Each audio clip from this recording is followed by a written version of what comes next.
McGill and I did to just say play and way player or contract with the club.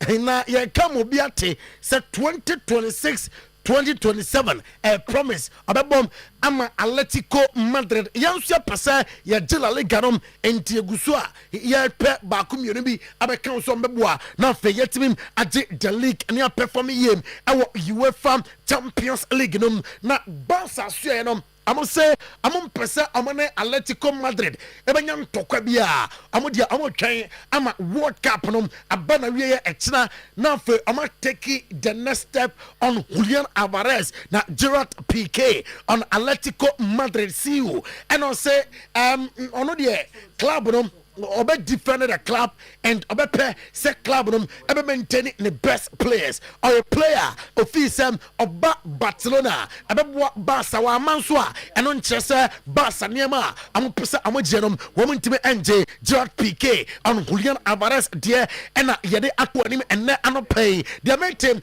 say Cristiano Ronaldo ehwanim say football with international level nom adbaba na wiye UEFA Nations League match against Wolves Jose Alvalade Stadium Obowia Obe quit on the national team and the reporter the to him and anopay na Ibrahima Konate asem ano de are you ready e won say World Cup wonya matches ndo do na entimi emoye na mo are you ready for Madrid on sam Real Madrid club kese entube ba e was say o prepare huye as a player Jose Mourinho at the atudwa sare ade kakra wo hu e wo team num since or call back na fe ono mo ye pre-season no wo say enema ekoye ene den ene players no say de nema o che no o mo fa ne tentem no after the World Cup, other players intensity of the preseason. Ebakoso Jose Mourinho DM and na anopay. My main fun to him say Didier Tabri Joba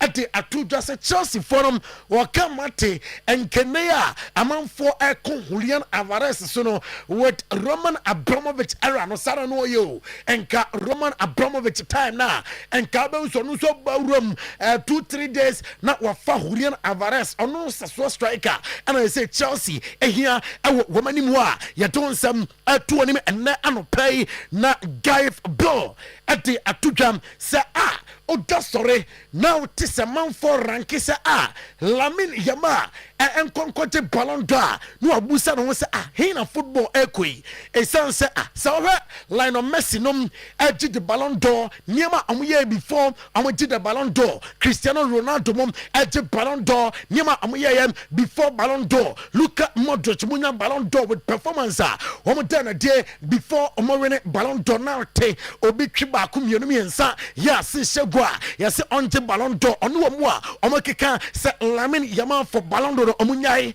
na kodanom onyi sa team mujerim famfiri team na on focus on his game guy build there and Lionel Messi about just the second player in football history to play in the 3 World Cup finals na unimsam kafuyebi in 1994, 1998, and 2002. Messi 2014, 2022, and 2026. Yanwakai asset no som na Michel Platini on Lionel Messi potentially winning his 9th Ballon d'Or.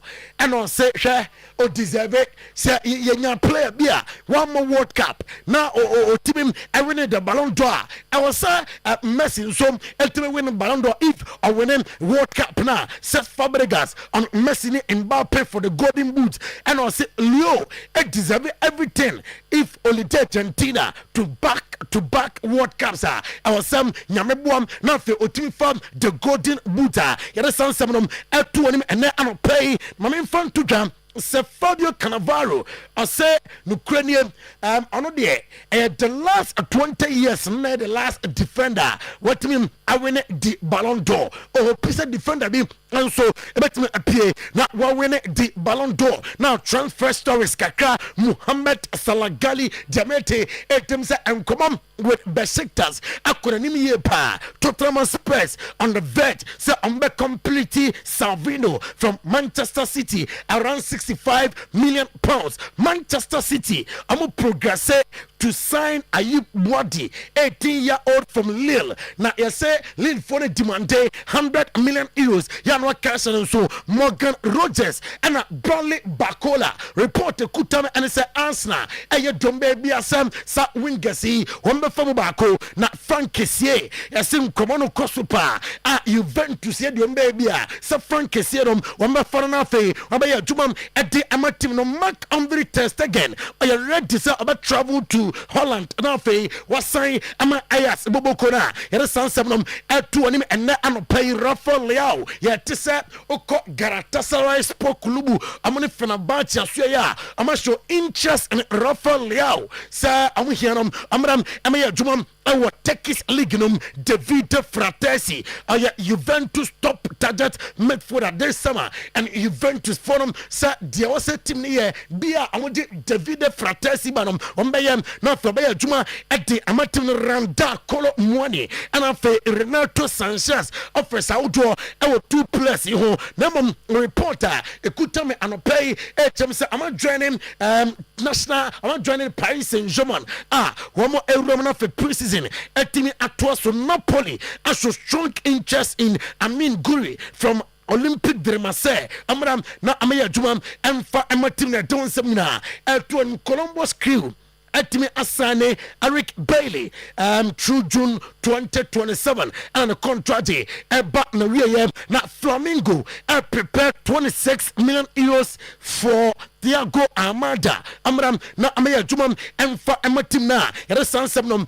eto anim ende anopay na boss Paulo Fosenka osino kreba kope awa AC Milan no man for say onya de kwan mfaso abombo no nyefe onsesa no na assistance ono Paulo Fosenka fi AC Milan no AC Milan bo bia efe to send the time da minim se boss player and Paulo Fosenka ya adua Alexandro Martinez abusuam enche obate se Manchester United I send a contract with Mfiemi and Sam AC Milan LG the race for Gabriel Jesus from Arsenal and what team and meeting akoso enra nyankopon bo next week am be try se amon be wie amoma openinum 1 year contract and you look at Modric and AC Milan and Comoterum Egusua Ecos 1 year. One day a man messing grilled a completely Fenerbahce deal no after self Ofi Olympic de Marseille na Ushe Emra Uruanum Eruamum na assign a contract ye na Ofi baby assign contract na nyasem ketwaka. Dominic Zoboslai say on Liverpool abebe trophy Saudi after extending his contract NT and pay live on Oyerepa 100.7 FM live on Oyerepa TV. Yeah, just so now in Kofun Close some Chapa a war weekend edition of today's sports. No, Yatinina Etimi SC Mr. Eugene a do Poku striker head of sports for Promise Media on the team Nina Jakaram Amudi Twas boss set Nina set to try Yes. Konom for MC Omo Ewo Bibi Sonko Edema eye oye passports. Yes. Na ye ko ha reception ayi nya no. Ya na edem sonko. Yes. Nti ye beda Manabel. Yes. Ase. Kwame. Kwame ye beda na ase. Se oye bibia kama ede emaye. Amanfo so de eye ho messages aba kama. Sa. Adaje bema. Messi phone. Making can be the amount. Okay. Baba has no shame. He has now shifted from Ronaldo to other players. Please leave him because he's never ready to accept. So Baba can compare Modric and Mbappe to Messi. Oh, I was talking about passing goals. Jose. I mean compare me no bond you in bottom righteous and the buy. Was bond you in bottom meaning now. Okay. To be born on body Messi in bottom 2 players in now. The master me say in terms of goals and passing there. Sa aspect na wo. Okay. Sa players no mo to be your Nana Kwame Osei Bunsu Osei when it's dribbles they bring Maradona against Messi. When it's goals, they bring Ronaldo against Messi. When it's passed, they bring Luka Modric against Messi. Every attribute of football, they bring a different player against Messi. That alone show his greatness, the GOAT. Eno nana Kwame Osei-Bonsu ena ode message wi ede ebaye. Nana Bewa say, boss, I know Messi has his qualities, but I'm not sure he's a better passer than KDB, Kevin De Bruyne, Xavi, or Pogba. Nana, are you sure? We also why Black Jew. Baba Isapa jealousy go kill him. Oh, says he. I'm so Messi. Ti be okaza.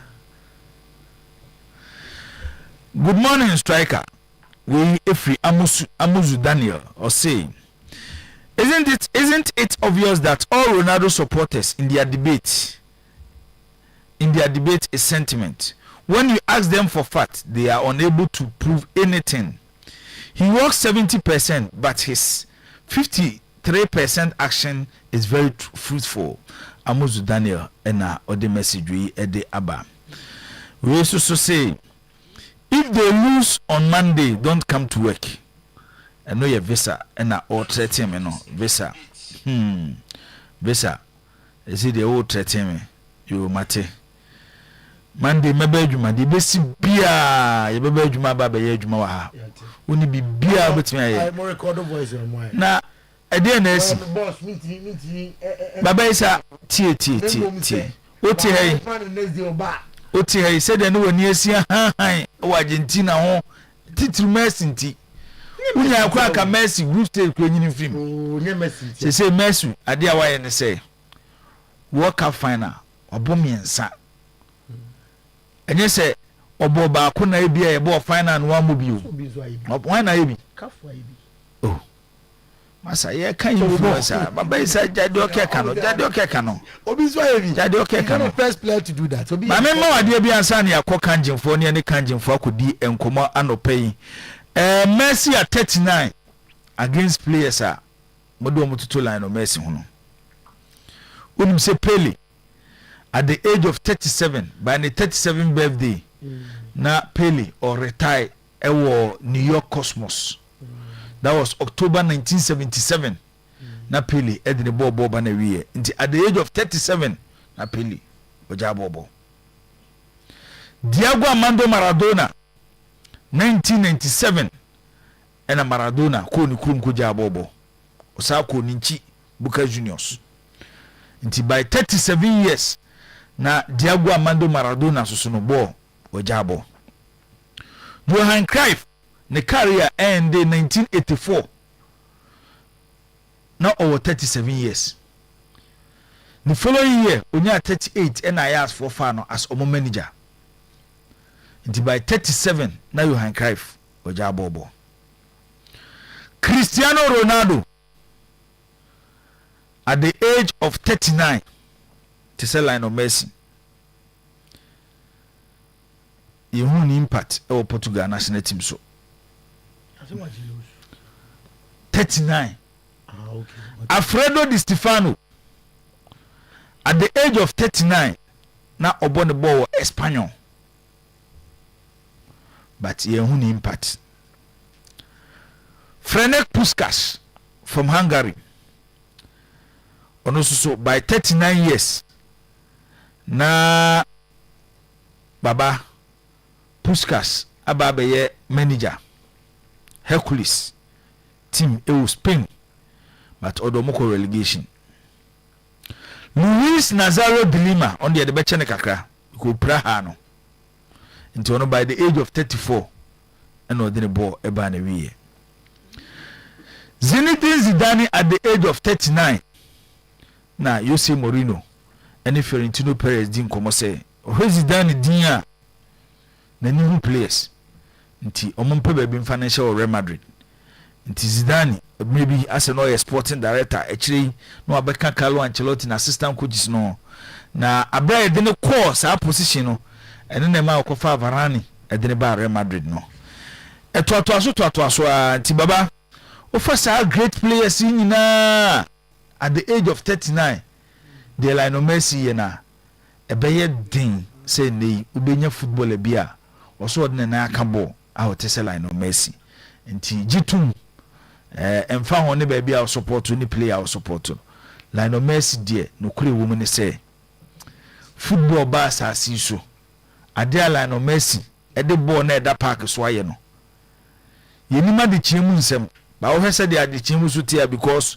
omo wo sese kura na e home a in the next 10-15 years boy be home no te se Lami Yamal no omunnu Messi Yamal at 19 Messi at 19 uhra nsunsuni wo mu Kylian Mbappe at 27 Lionel Messi at 27 Mbappe at 27 Messi at 27 Messi not we so the first time he winning World Cup not we so age not winning World Cup nyese waji bi kwa wo World Cup na waji no Messi no World Cup abakosem nyina obia ni wa wanya play of the tournament do chen Messi o chena waje de toso miensa oji o wanji obaje de toso miensa o sa akura be trase o sa akura beje Ballon d'Or afi na wodwane unya hwe so Steven ye mo akwaba African jemfo so na bibia bokode ye nua me anyame adom bibia fine inti we anopede owo African jemfo so ya de ebreye right tie for me yencham ne mama akwaba na yammo kanje na magic drinking water ho enkomo no pay insuo de edoso ewudwa so insuo nso doso ewuwiase na mum nsuo ayenom sa wani kɔ wapomden ho na obepese wapomden be kon kan dia abre bia no ye kamfo kanjen magic drinking water e dia ma not because say ye dro na mum because say ade biara esese nsuo a ɛhɔ sɛ koni pedua mu enya no kanjen magic drinking water e be provided with sadie no kanjen water any nsuo a ni pH because makachro say World Health Organization woman no ehwe nipa pomodin wiase nyina so eno regulations ne bi na countries bia no regulators nso fa bit so ba Ghana ye wo FDA omwie no nyina no eka kire se nsu a wo benom akọ mu no anya hwekra ni potential of hydrogen the pH no e was say start free 6.5 e ko nanim 6.5 no e chese acid kakra wom but no so sa ba e ko nanim no na acid ni frim na kanjen energy drinking water a pH of 7.5 to 8.5 ekira wo say the bodies na a regulate insu a wasa koni pedua no e de ma oni nyina kanjen water air provided with better enu nti e na be kan for kanjen energy drinking water e den e de ama purely alkaline water sanso enye regular water electrolysis water produced using electrolysis process that is kanjen energy drinking water kanjen water any insu a anyone ye nkete enti wonoma ewura ni peduanom eltimi ohurufin efri ni peduanom ama moja timi dia frusane that is kanjen energy drinking water kanjen water any insu a wonoma enhye wafu nemom ni pedua ne twene tentem e de ye adwuma e ma ne yie kanjen water any insu a wonoma ade a minerals a ewo no bit say magnesium potassium iron any ne ekeka wa ebo ni pedua ne nkanko no ni nyina ebi ewo ensuo no mu a enye se ye di ano keke na eka ne mu wankasa woto nsuo no bi a ye challenge wo se de bia ye ba ye ka se o person hwe kanjen water na ho oden a oto a pH tester de eye electronic one ana se de eye liquid one Ghana hanom no pH tester no enye common enya common obowura pharmacies ahodo obowura eye shops even supermarket entanya common me ma machi bia machi am hye dem ponye bi enti kanje water obaya so ya de use no imported from Japan eno any the testing suo no hu ni pH level senetie but we have had instances among for February aba na omodi on pH tester say February aba both liquid and then electronic one abe test kanje water na hu say ampa de yetia no ma ye ka no saa netie e na afi so omo so a omo nya akwanya etimetutu kwan de akọ Japan baby akanje water na originate free ye etukwan akọ Canada etukwan akọ US of A etukwan akọ some of there's some part in Asia ehu the influence and the impact of kangen water no so oba Ghana no be who say kangen energy water limited e Ghana ha produce kangen water on san ha ne ho mfra efra brochire banto nsuo from mabio that is kangen energy drinking water nenunti na yes kangen water e nsuo a men skip for anything anopai ye numbers no na really e screen so no o hwe e what o hwe ewo TV so anasa social media message so be fa number no wa fresh si a na wa place your order anasa asem bi o person bi safa isuo no no ubisa yebeyi wa no anope ye delivery team no ewo ho no ma cars no ebeko out ye delivery both outside Kumasi and within Kumasi, outside Ashanti region and within Ashanti region. In fact, every region ewo Ghana ha ye wo distributor and as an agent ewo for Kangen water ewo ho enti o tie me na se ope Kangen water ni bia baby a wo e bia wo fa wani ehu bi ba wo pese wo se ubenya bi we he fa number no na fresh si a ubisa yebe direct to the nearest place and as a place order na yebe deliver at the amount send it yen cars no at the bro free of charge send it ewo enhihye no emu numbers no 0241 44 91 91 0241 44 91 91 ofre numbers ya unsabeka Kangen energy drinking water numbers no so registered on WhatsApp obetimi asene voice note and say any message concerning insuo no na ade a yene ebedi inkita ho na Kangen water living water insuo a etiase enye insuo a yetiase ewuo insuo a etiase ye kase insuo bi living water was some minerals ewom was insuo no ekuta some qualities bi te say antioxidants kire say odi ORP meter test insuo no oxidative reduction potential meter test insuo na was say reading negative figures na Kangen water no so ekuta sa potential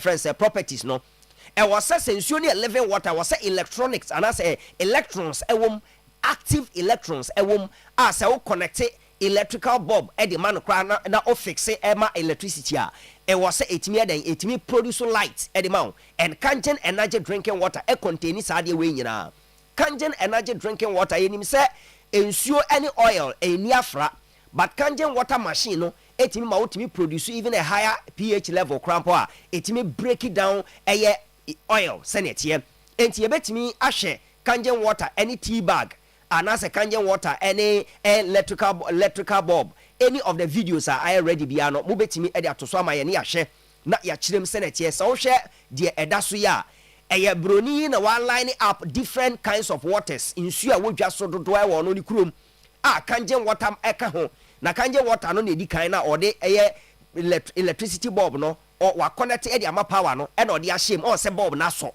e chese Kangen water na living water contain electrons very active since sa wono ma ensuo na enya nsuo a ewuo living water ensuo etia sinti aka nsuo ye nkwa that is Kangen water the same connection the way you know dey ura different bottle water mu our head light ne be so enso kire wo say Kangen water no ni sa nsuo na aka no enye pe enti uko hu say wo edwa so obeka so all waters are the same there be nsuo bia ye pe nsuo bia ye nsuo there be nsuo bia ni nsuo sa on say all test or the say we mu enso or the say we mu enso but odi ka ni say Kangen energy water no no o say Kangen water bottle no si ho no ya tro ho no capital E that's the energy no no ho no Kangen water machine no so na si ni nchen no eno no odi a produce nsuo no a etimi ma bulb ne so other waters eno no water test no enso but odi say Kangen water mo no Saudi ka hwe ya owi obesan de aba be hye Kangen water no mo biom obehu say bulb no ebeso nya se aso keke but aso a air bright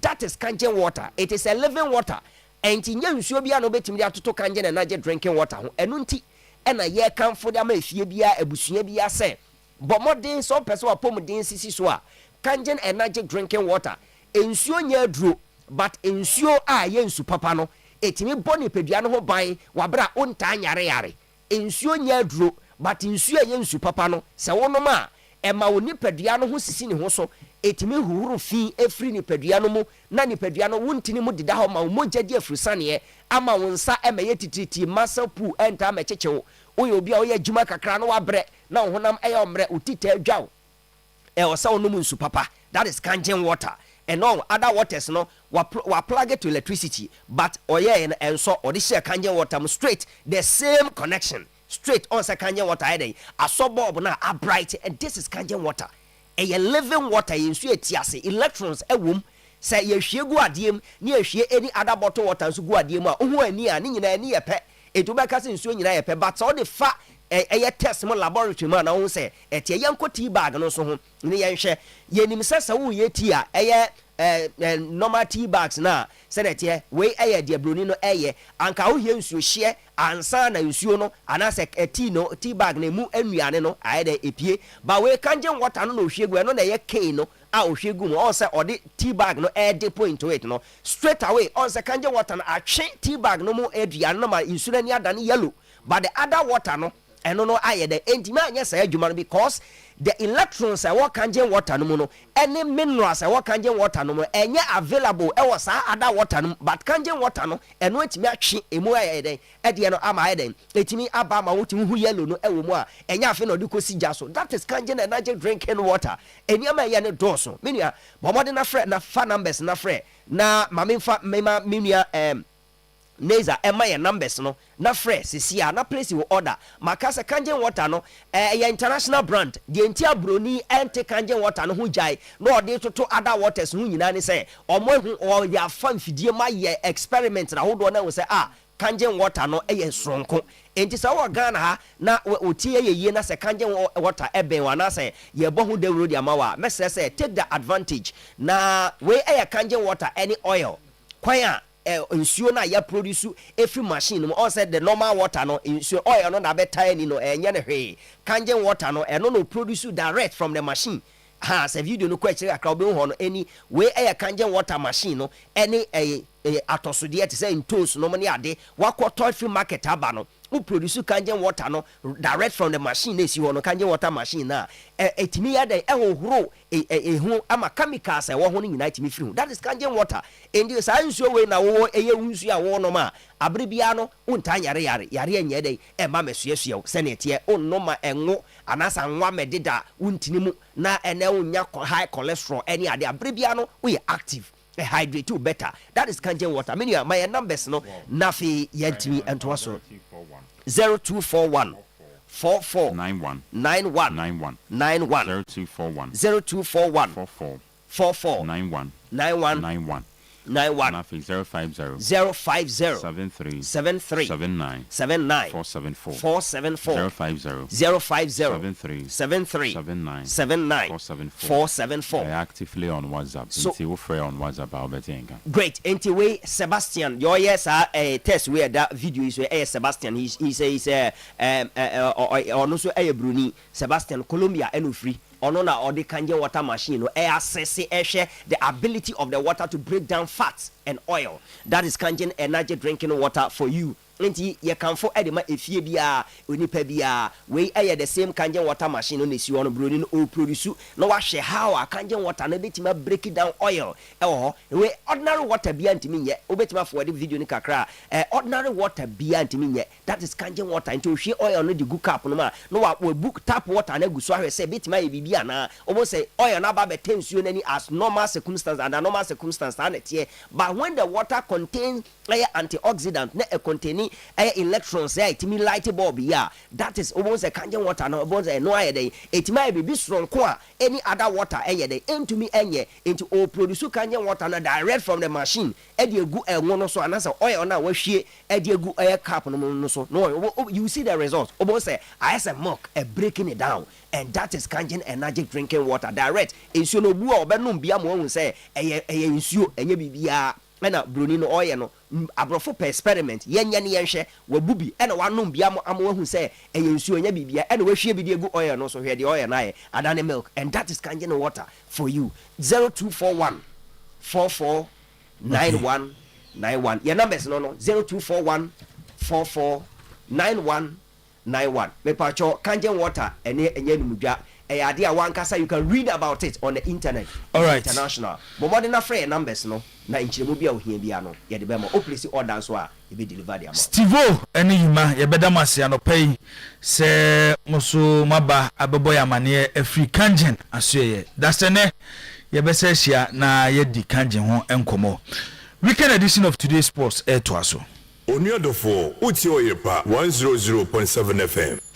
Oyerepa FM 100.7. Okay, Jumadi no air to aso Oyerepa 100.7 program no air live on your TV Oyerepa TV on your radio 100.7 saa so na on Facebook Oyerepa radio on YouTube eso Oyerepa radio ho nyina no onsa ebetimi akaye mayenyi amanfo voice note kakra emfiri ho na afeye ba yeyi messages kakra eno so abadwumedie so ade afiri na afa abadwafo atenase na yahwe World Cup final eba so nyame yadomo china abra Argentina and Spain edi esiani na afeye wia yabefie ne ababehwe ensem ewofie medical bo amane se Kumasi Asante Kotoko ene owura ani jede Eric Tinkler former player at the South African national team Bafana Tinkler kwa se omoje Cabo Nation 1996 no se onna na no Toby the deputy Toby na captain and se Tinkler the deputy na unim se owura na ni jede Eric Tinkler no Same so unim say eno announcement ne bam so wan hwe ye okura Portuguese passport o and say be ka so ye die ni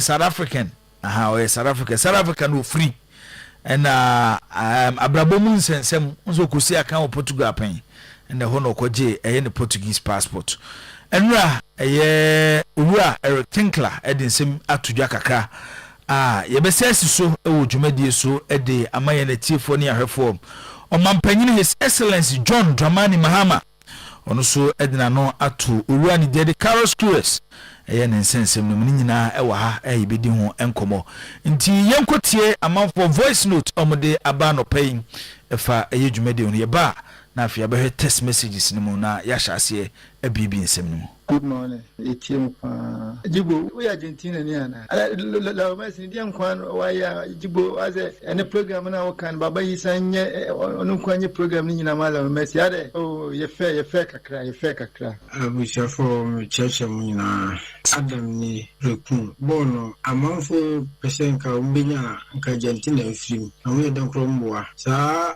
Cristiano Ronaldo mprofono. Eko wonkwa nka Argentina film. Na we den omudo na tintin fonse anso enfa bisi e cup we no fanase o ye den Argentina be ne o ye den Argentina be cup no wo ni na anso be show later go ki we ye den match be. Hello, our passports. Good morning. Madam, someone is kwenye we. Medin the B1. Make us a free moro market. Ni American say at the hope face Argentina between at the cup no. And you should who do a nina research who do a nina dear dance face Argentina for the cup no. Na scores no o she ashon from memoir. Energy into me emedecha or your passports the mamu nachi edupoku ho ye de na be isa ma me hu se ne de no eyo tan bi na owo edema Leno Andrea Messi how you good this World Cup panic bebre ana na omunjinuntu but omo confess say go to ne de eyo no a eno kire honest amoye na edupoku de o kire say bibia ni wa Messi ya esoneni munjano na etiefo no etie no na ordenisu ene ne bansu edi akire yen. Good morning, Mr. Jibo. Mecha no beja phone na oye Afrani Isaac South Africa ni. Wonde nkrofo no also we jai argument na ya no omoye e wo fa Messi ho. Messi no obia ni say we king. So ahu. He's the football god. Enti no omo angasa na omo no wo twesa amanso no Zakito ni omo baba no omo ayi siasa no omo maka no. They know say Messi is the best. But because of say Ronaldo Ronaldo na gaza no akokora asebokokora akoda baby. So they know say Messi is the best. It we are now say energy. Now no more argument. Don't waste your energy on this thing.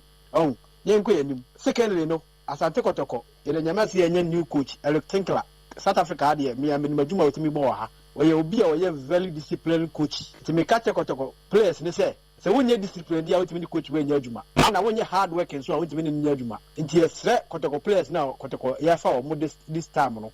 Be any discipline, no when you're hard working, because coach we or Juma Papa Krumia. Okay, we a month for ensem kakra. Almost edi egu WhatsApp omakasa de gu WhatsApp ene yabo de ama obusu betimi de odi aba abra adwumadi no ekoso 0241 915555 0241 915555 yenni amanfo messages kakra emfiri Zakito akwaba bibia bokode enyoma ekoso kama okay all right yenni messages kakra emfiri Abdulwahab say good morning, watching you live from Jukwa Cape Coast. Okay, Abdulwahab yada sesano pay wenya bre adaje a wo hweye Kofi Ajimai Blackman say good morning, watching and listening to you inside Pig Farm in Accra. Kofi Ajimai Blackman Kofi yada say Isaac Akroma or say I'm enjoying life from Germany. Glory be to the Most High God. Amen. More fire. Greetings to Mr. Apia Stadium, the NDC man. Kofi Kent or say na Ajibo, why are you forcing your favorite on everyone? Kofi yem force no be aso, but e pese asem no kwede yem pese be dane no so on the meche no. Na ya kan no be ati ase dachi mi no nchirima ba na so mo se sa NDC etie.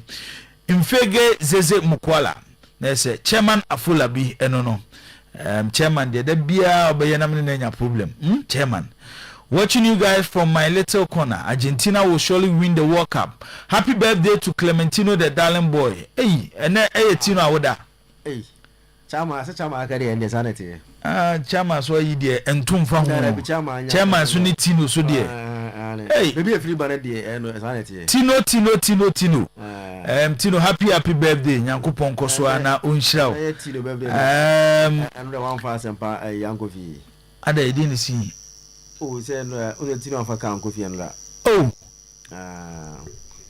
one for express na nko one for express na kofi say small issue no si no kan mi afete ne kan no oh tino sorry but the besi bia ye sort the mention say the besi bia no nipa bia ho anya bibia de happy birthday Clementino the darling boy obuno no em say Oba Sports Office wa nipa oni ni birthday mo bi ni bida eye Clementino ani Obed omomienu na anatino di birthday me bia so office for sopen men kai de onu kwa the birthday o mama ne we nya chema fula bina waba be yi na yi aka Clementino enti se odini birthday mo bi TV okay enti chairman afula bi say watching you guys from my little corner. Argentina will surely win the cup tomorrow. Happy birthday to Clementino the darling boy, and in advance to myself greetings to the entire crew. Chairman so dey na bay ese ehwem na chairman birthday na dey there when say chairman and nyoma bekọ kama Justice Anan Justice mehu message no why Chiefman or say it's all about Argentina, it's all about Spain tomorrow, and you can only hope that FIFA will not did what they are doing they have done since to get Argentina this far. Let's go Spain for the good. Okay, and no Chiefman or the Fratunsu and a day abba we Filippo or the Fukabre Kasem or say or the free master Dambroka Kente Trash Shop. England will play third and wishing Manchester United all the best in their game against the mobile game. Mobile against Resham today. Greetings to my daughter from Manson Echan Felix and my mother Auntie Mary of Jenisu Filippo. Who message no. Kobe Q also message no ha yebeya no. Gideon Afua was watching from Obua say okay Gideon here that say. We so hwan Co-Kerosene was watching you live from Akukwamo. I totally disagree with President Mahamed that coach Carlos Cruz should be given another chance. His defensive style of play prevented the Blasters to go further. Hi to my wife Dora. Okay, also there our day Abba Enono. Nyameche Steven also good morning. Watching you live inside Tano. So more update on Manchester United transfer and any update on House of Folk. Okay, yes, yeah, the house wants some Ebeba Jumedieno Eso. Anane edifi kunsu kojokrom 19-year-old Lami Yama ekobo World Cup final opana akokra poso Cristiano Ronaldo emmo bi da. Okay, ono so de enono Starboy say watching the show live and clear at Halfmem. Okay, we so Nana Kwame Osebo so de no medical ayi ede a free hall. Darling Prince say watching live inside Bobrasi in a Dancing North district. Big ups to my district number director Sadiq Walker okay ono so de a ode aba eno no asare prince meba sa message we so na Zach ma me bisa we ma me ka message na me fam bisa o question minim say what ya or say Jibo, I'm really disappointed in Abedi Stephen Apia, Baby Jet, Reverend Osei Kofi, Karim Zito, etc. So can't can they witness, can they talk? Is this the football we witness in their youthful age? Abedi should allow the day to contest for the FA presidency with his team Nania FC. Meaning say what a sad story ho eye empupi bia say the day are you say opesobe contest for the Ghana Football Association president akunya no. Meaning say what ya? Matete no and I'm from say people are pushing saying on some big na ento no so abane bi but the thing say he can fit that position very well, and as we see today he qualify because a director at Nania FC into ono de untim fa technicalities bia enyini frame because he's one of the owners. The director, yeah, he's one of the directors. From all checks no? One of the directors on Nania FC. Nania FC okay, and he based on the role at Nania FC no or qualifies a bit me atono so aba as a FA president as to whether the day ebejia tum and to wajia tum and I say sound common is interested in it no another matter that for now unse Jibonka akabe say aka just 1 year na ni time next year never to aba nti ba now de nka bet TVB say so maybe if he's doing it underground there but I won't say for such news to come out no. And what recently have we monitored the activities at Nania Park one no unse the day babiana say on holidays if there's one venue or at the pa during players no break now the Nania Park on the day Jordan Wakasu and all the top players in and Honor Moko Ekobobo. Now one thing I see on say all the big guys are there supporting the day and as watching the day and Jordan Mobono Bon Anthony Balfour, Behun Wine, the top football gurus, club administrators. Just say all the guys are there supporting the day and it's minim. Said the recent activities that one Nania Park one afuele these rumors are and they mean because recently in Kenya all the big guys are seen Ubon's a football for now. Oh, send the debut omoye say on break move various clubs are Nania Park now omo but especially boys no more close to the day you omo the day you as almost senior man sort of job no nyina mo ho unse na no akọ beyond the players no na we say the big guys now demonstrated football ebi ni wan bobi din na mintie oh say I know say there are guys that I mean time how din no I know them by their faces but most of them were there unse to the before there or a regular one of the regular feature fencing on so time be available biana obeko akwa support no and some can if nanka born ya and videos na abon say time Jordan need the deba or more church na abon say most football guys now some of them are known no mo to no mo hwe games ni bi eti for the day recently me just said that we have seen the footballer unse the last support to say they may pay every president unse say they mean support no because onyan yem fan say echina bi e beda so na dey you announce say opeso begina for every president sir he has proven say his leader he has proven his leadership quality at the highest level and now no to man there and no hona me ba no because one player recently loved you can't genuine love by the colleagues. I mean, you say you've seen that kind of love now. The players, no, the day you recently know. It's that or sad no. But football, no. So my or match of constituency. You don't belong to them. But the difference between when the day he belongs to them. The day is a financier nani FCU. Nania binyele bebre no. Papa team ba omo na ye.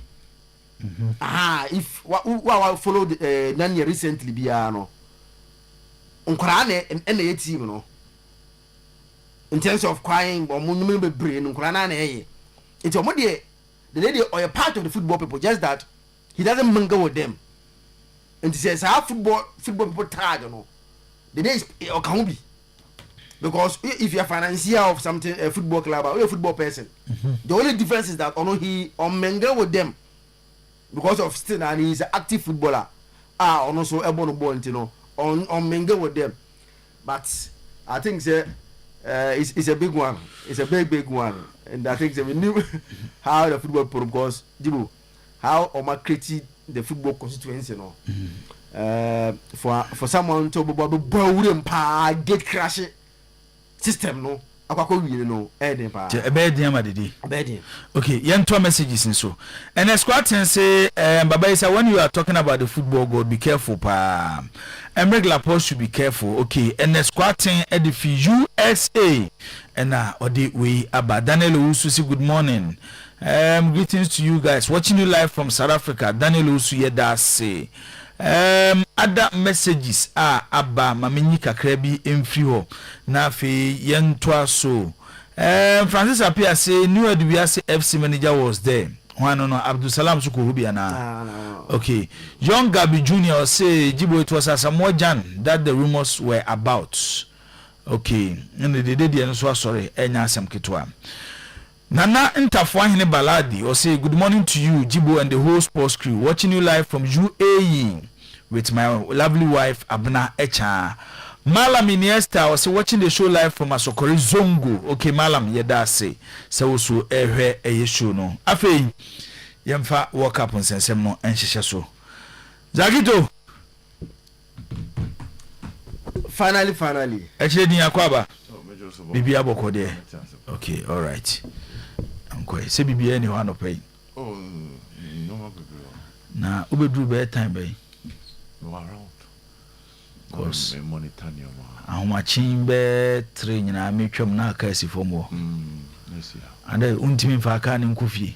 Oh, there be aka nkofie. Ade ya tutu petrol no. Oh, there. Oh, so petrol na ko 15 is about 13 38. Na na timi jaw ka ho na nkofie. I'm around. Around hen. I'm around. Hen fa. I'm area mo here. Say obed. Yeah. Say me buy na me hu ka no. Ati visa be say oh, o ma wi na me say oh. Obed ho. Me see me twa. Say me hu ka nti me say am say obed ho. Sa na say me ko baby na me twa mahomachi a wa ni mu ha be 3 am. Say obed kan is we.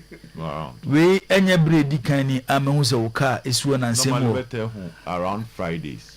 Obed. Say Friday bia me ko sorry ko abede. O ko sorry. Me say me mo example bia me ko sorry. Na say o ko sorry bi hu. Oh. Na wo ja wo ka esi ho. Oh, there be say Obed. Me ko sorry. Baby a wo tie. Won ti ase. Me ko sorry bede. And as Friday. Sa na ka ba ku ya na wo yusu. Uduru ayi a. Ayi Atinga Junction. No apakika na no aba. Afa ka afofra ba.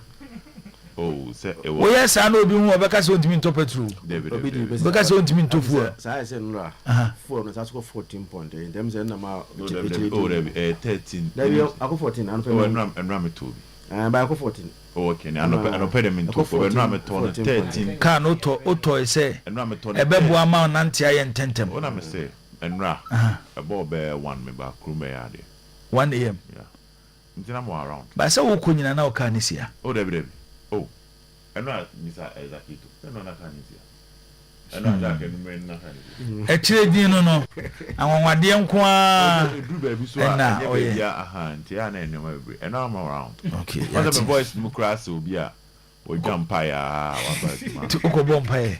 Nyamiasa. Then we saw go bompaye. Was a Bible no cross empire, one more boy among shed them. Omo mujina bontia bompaye joka tukano. Bible say almost say okay. Omo pese domu huntino. Dom benya nyina no. Omo mpaye bono dom no be yi anu amom. I say giving. Bible say wo makwe ni kwan say omo ansa ba. To go share them. Oh, that more around. Na uni sports office. Na municipal. Yeah, who office be aso ofia ha. Oh, ntina me say na more. Nti ehe na akọ share yakọ bompa no. Doom is broad. And I saw you be bring away doom. They say ya sorry na akọ share na dem na akọ share. Say a doom is broad and I saw you be bring away doom. Nti ni nyina wo nyame ho. David de mo hwe na monka ho asemo na chi asemti. Za ko de yenkoi. Hey, actually. Baby I din. Actually. Asembiamba. HD. Zak yenkoi. O de bien ka so ho asemo ba. Manam ntu ne kama. Yenka se baba. Yeah. Ebe na ma chairman lezo kra serial pay. Chairman. Lezo also chiao. Oh, chairman Chris me pass it through. So chiao. Chairman lezo e chiao pay papa. Nature is zero so. Okay. All right. Jibo. Ti me also be the message bi aba. Mama hwe we. Okay. We me ho if Germany. I say good morning boss. Please stop disturbing the trading for me. Although he is troublesome and stubborn, don't try to intimidate my assistant incoming PRO. Hey,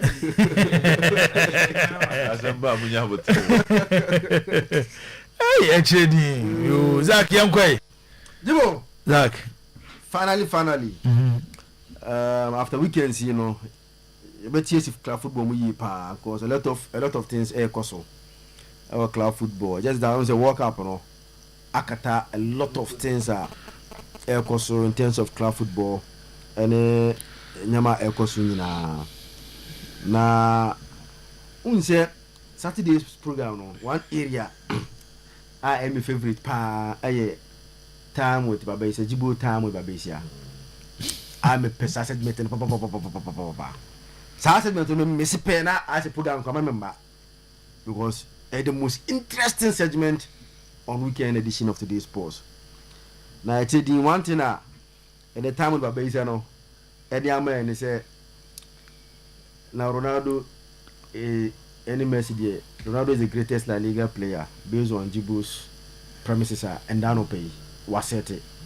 The woman in La Liga there Cristiano Ronaldo is the best player La Liga have seen who compare women Ronaldo program no be TB or the average I say in fact goal scored check your average na Messi a better goal scorer than Cristiano Ronaldo na isa ko La Liga no mu La Liga na because Messi a the carry nya bibia or that sonko pa La Liga there's no competition away in ho a ono kwa na apart from La Liga no La Liga no obo 17 seasons Ronaldo bought 9 seasons at the Madrid and a Messi bought 520 matches and was share 474 goals. And Ronaldo bought 292 matches and was share 311 goals. What's that average now? Ronaldo 1.07 goal averagely. And a Messi was 0.91. Into La Liga because Ronaldo is better than Messi. Me tell my West be am why am. We tell my West be am. We the Messi seasons now, Oboja Ronaldo ne two baby. Na for the very day Ronaldo Real La Liga. Fasada no, with the Ronaldo first game of La Liga. Na fasada na Messi first game. Na for time Ronaldo e feel La Liga nim. Se Messi Ronaldo feel La Liga nim ja Messi. Me boa. Na fa saada na ye Messi so last day in the La Liga na fa check omo mienu goals mama why o se sia dey e ba cho nya me ma wa exams bi because wa exams no trim me ma o short exams a umre o wa asem na kan say visa so o interested ba cho tie asem na me kan say wa asem na wo kan wa ko twum tintintin ba me say fada Ronaldo be Real La Liga nim say kim say Real Madrid to Cristiano Ronaldo the first game. Yeah. Fasada na ye Messi so first game in the La Liga. And then Ronaldo free Real Madrid no. Fasada na ye da Messi so free Barcelona. Na check it. goals omo mmienu omo share within that same period. Why? You know mama, but me here me pa. Here me pa. O ado bo so wasem na de buy no be sa asesa no. Why? For mmienu a Ronaldo average a better player in the La Liga than Messi. Better players. Now Ronaldo mpacho musa question. La Liga no, but how many best player of the season or La Liga? Oh yeah, yanko ho.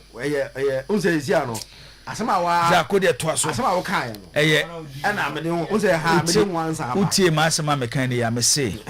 Lionel Messi no, ono ni the only footballer. Every department bia obefa from. Odo yi defensive midfielder sure. Central midfielders, attacking midfielders, edeko attackers. Ofa de omo ye obo mu nyina. Lionel Messi wanya one or two. Na ono in the history of football, ti asem you in the history of football, or the greatest scorer. It is how do be ba compare na. So hono oka say o average ni ba mo. Yes. And as na average o ku fa La Liga mu a Ronaldo sen no. Onse no. And a master average. Messi has more goals in the La Liga than Ronaldo. O form number of matches a Ronaldo boy in the La Liga. Now first time ne pepe be sit time a Ronaldo for ne Messi dia. Messi she goals such a Ronaldo. See ya strike average of La Liga. On strike average. O international football. O de twaso. Ti sa na nkomo no etie e woro no. Digo. The stage is set.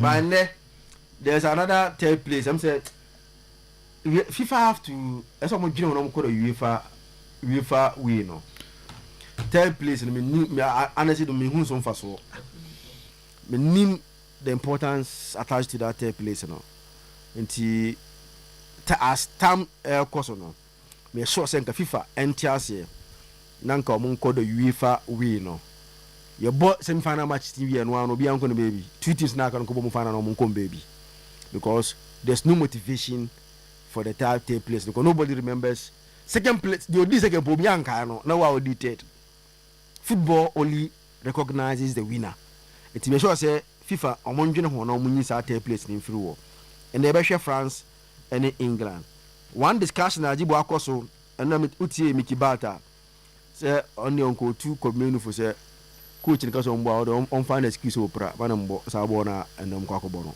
ko hu why you should go and play that game. Many agony pa. Say nka o betimi any excuse a. O na omo boy na you free mo ko bo ma de.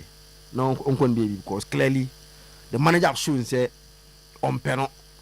And to be nim why a game any relevance biana or didn't quite themselves on konkobo. But France me nim the motivation that they have because a national team that came to win gold. Nti omanya gold na angelo minim whether that motivation to go all out and go and win side game na omni England airborne but between the two the both say they beje pa to get sa bronze no be England more okay be omumi onu nya efiri bana we eje World Cup nche final we die obo final chepa since it says final ni pombo bi da na wakwaje any medal bia silver 1 GB gold 1 GB and to win that bronze no after so makọ for many years ni omo nje hwe no between Omo France and I think they will celebrate it more winning the bronze no as compared to France no ti bia na Omo attach more importance to the third place game no as compared to France for no but say nka France bonus and how they want to play there nka France to win that game but maybe and then no Obama a lot of players are clutch mo but how clutch mo mumbo bi na bia ne no so mbo no omunya they are not you walk over so they are not playing because there's a certain Dembele money Olise muntina ma clutch onye bi mbo but so after a clutch at Monaco say man na say PSG for nepe no if you have watched him very well say ya ma Olise ni Dembele ma mbo na clutch na eba he's a top talent.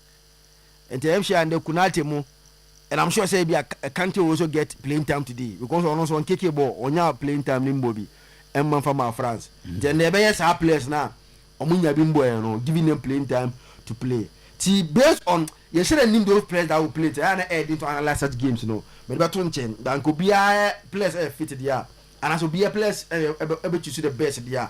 I would have gone for France to win that game, but tell me can you name how do you set up to play ɛwɔ saa match no mu the final game no ɛɛba so na mi watch na 7 p.m. or MetLife Stadium only saa stadium no na Man United ɛhwɛ so de esi ɔmo new stadium no saa yeah the architecture no sɛ the design it here no ɛna ɔmo akɔfa ɔmo de besi the new stadium na 100,000 capacity stadium na Man United ɛbɛsi no okay ti saa hɔ stadium no ɛna ɛbɛ host you the final of the World Cup nyame adoma ɔkyena MetLife Stadium Yes. ɛfa enipa 82,500 okay ebie ano 2010 that means 16 years ago yes sika edi si stadium no ɛyɛ $1.6 billion wow $1.6 billion ɛna yɛde si ɛyɛ MetLife Stadium a ɛnɛ ebe host to ɛyɛ the FIFA World Cup na onim sɛ stadium yi nza mama ɛsi esupan okay Chile ni Argentina Copa America we America asemi akyerɛ ntito aso sɛ there are a lot of history teams ni nyinaa no ɛkyɛ sɛ ɔmo overcome and me sure sɛ o Argentina ni a lot of things ɛbɛkɔ wadwene mu because there are a lot of history yɛsɛ Argentina overcome to win saa trophy na ɔmpɛ sɛ ɔmo wini ɛmo defend ɛwɔ MetLife Stadium no yɛdi ka kaka abɛkɔsɛm bebree na ano yɛbɛka how ɛfɛ no sɛ team biara ɔman bianu a wagye World Cup no as world number 1 obianji bi da sɛ yɛkɔ World Cup na wona FIFA say minkrata mo no wona onim bɔ bɔ sɛ obiara in terms of points you are accumulated you are the best team enti omo hey team news here no the famous MetLife Stadium no ɛno ɛna yɛde atoso no $1.6 billion ɛna yɛde esi saa stadium ɛnɛ anaasɛ ɔkyena host to the FIFA World Cup final no nti enye sika ketwa ɛna yɛde esi saa stadium yi stadium na ɛfɛ papa ɛfɛ kyerɛ hɔ na ɛbɛbɔ final game ne fɛnti the United for I said they want to use this architecture and build a new stadium no okay but omo den there omo increase in 100,000 capacity okay and that is how in the material no and one I said until the BT history say for the first time say bet me in your mind be a Oko World Cup na or the best ranked team in the world Oko kwaje World Cup obetimi ISA dem since FIFA ranking started in 1992 but FIFA ranking so started you know before FIFA ranking they about more World Cups than FIFA ranking after FIFA ranking started but ade ayentimi en confirm ase ni say saa time no because if you pick the winners now you need to say no the best team in the world and so no the best team in the world oh to say yeah 62 Brazil were the best team in the world omokoje like by what because no magic 58 omo journey after 58 till 1962 no mo lose more than 2 games but almost every national team bia na was asisu bia odom be collab bia Brazil show mo but on that time you also look at Europe na no mo bo bia so what I say on bo bia that time no dey unza ade yan documented there yentin kan was so we only go by say na ranking ni ho nyese yan documented they documented once in terms of na ranking ni ho say na America no enti ye fan sa ade a at least Argentina beat this history a record if they want to become world champion. That is no. 2 you care about the Italy team that defended the World Cup, you care about the Brazil team that defended the World Cup.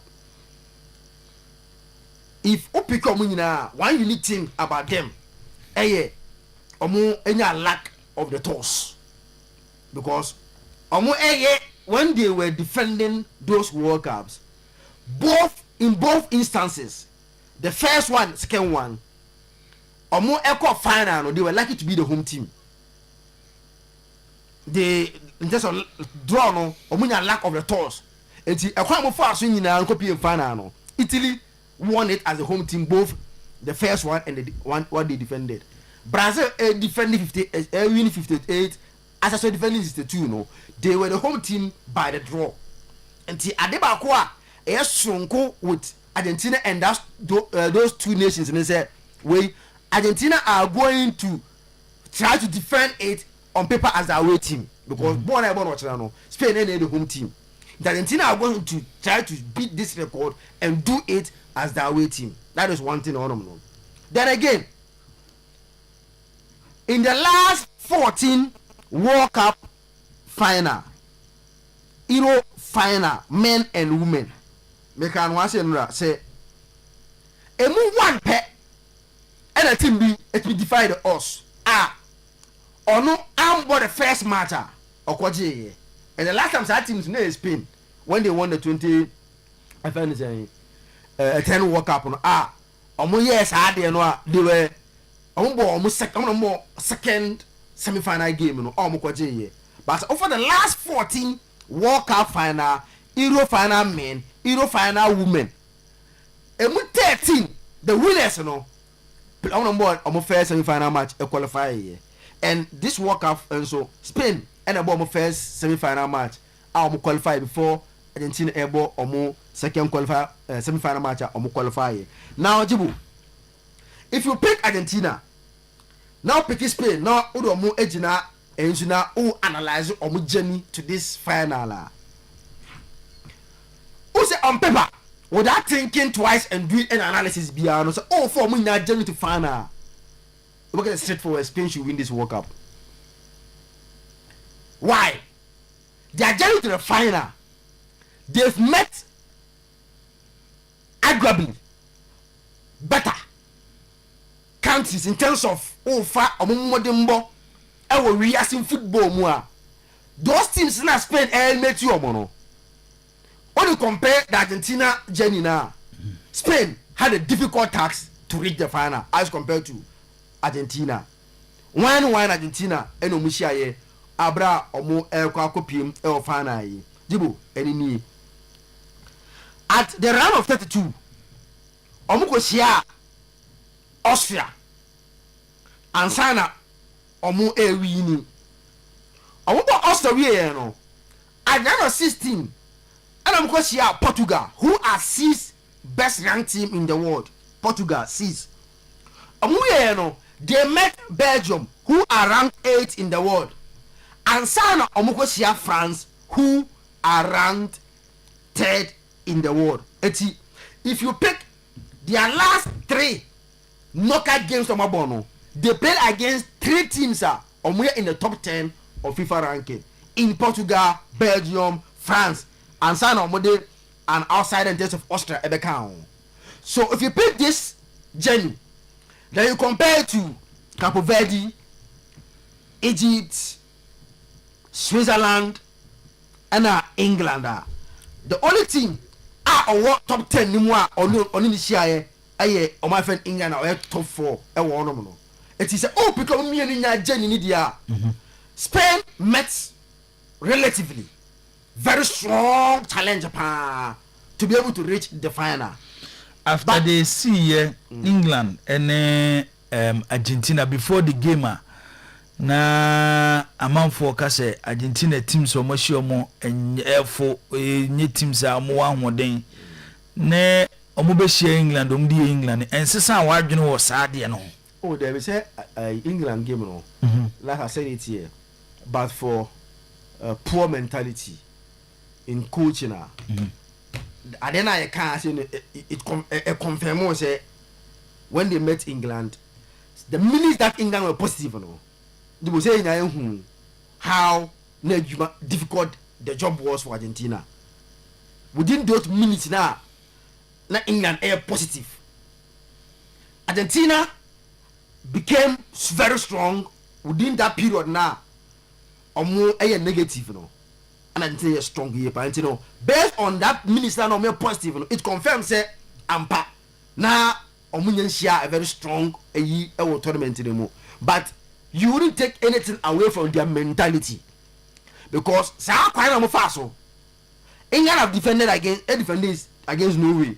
They are back to qualify. They defended the same way against Mexico and find their qualification.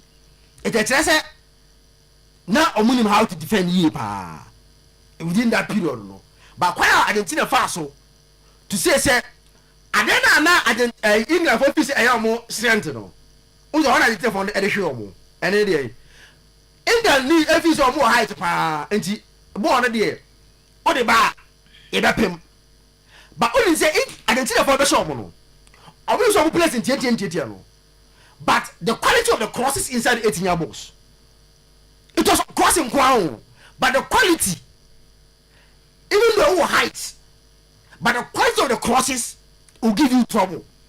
It's within that period quite the fast who said there be even though you height disadvantage but still now no we will use those crosses to punish England for no you can't take Sanyamano side participation away from what Argentina one day we knew it now no Jibo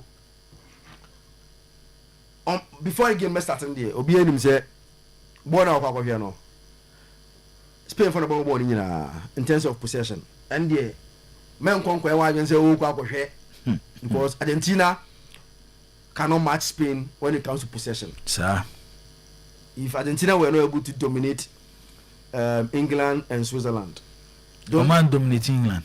Oh, sir, those times are not positive. No, sir, I wouldn't bring the dominate na dey me be say then they dominate the by day. Oh, sir, we can dominating possession.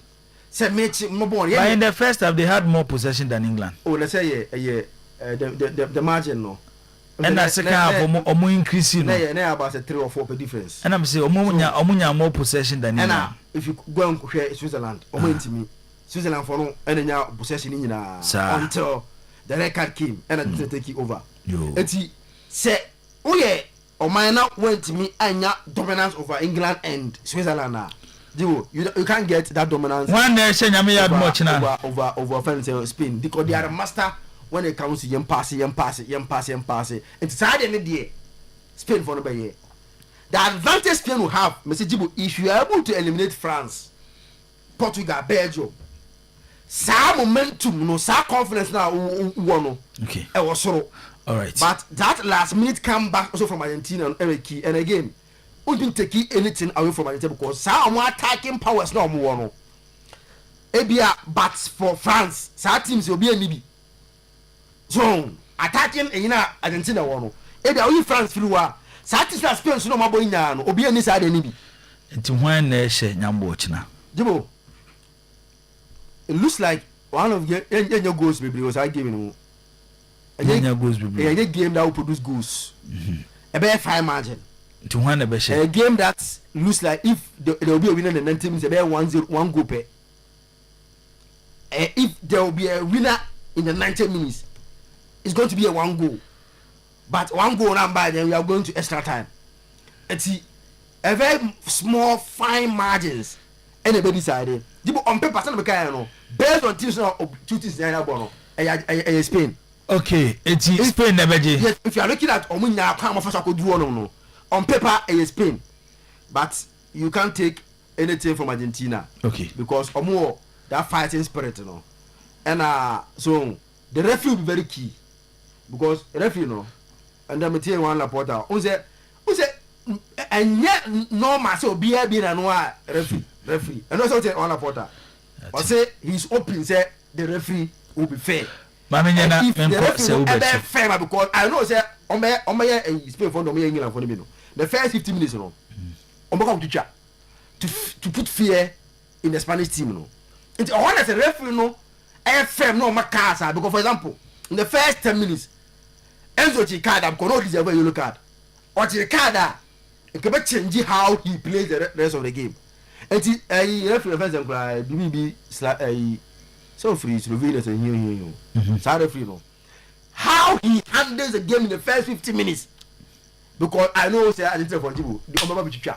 That's it. Fear in the Spanish. Kofi Zakito yeda say Robert Tabidi Free Timetim Tebumo says is there any player in history who has won more trophies than Messi? Messi is the greatest player of all time. His consistency and the number of years he has been playing actively makes him the greatest. Sayuba Tahiru or say England and Egypt, which of them did Argentina struggle most? Jibu, please ask Zach for me. I know any dear Sayuba also Ede Abba. Kwame Adumako is watching the show live at Ashton. Good morning, Striker. Good morning, Kwame Adumako. I tip Argentina to win the 2026 FIFA World Cup. Okay, and also Eyenide Awode Abba no Boachi Andrew or say Zakito, please. Third place is always relevant.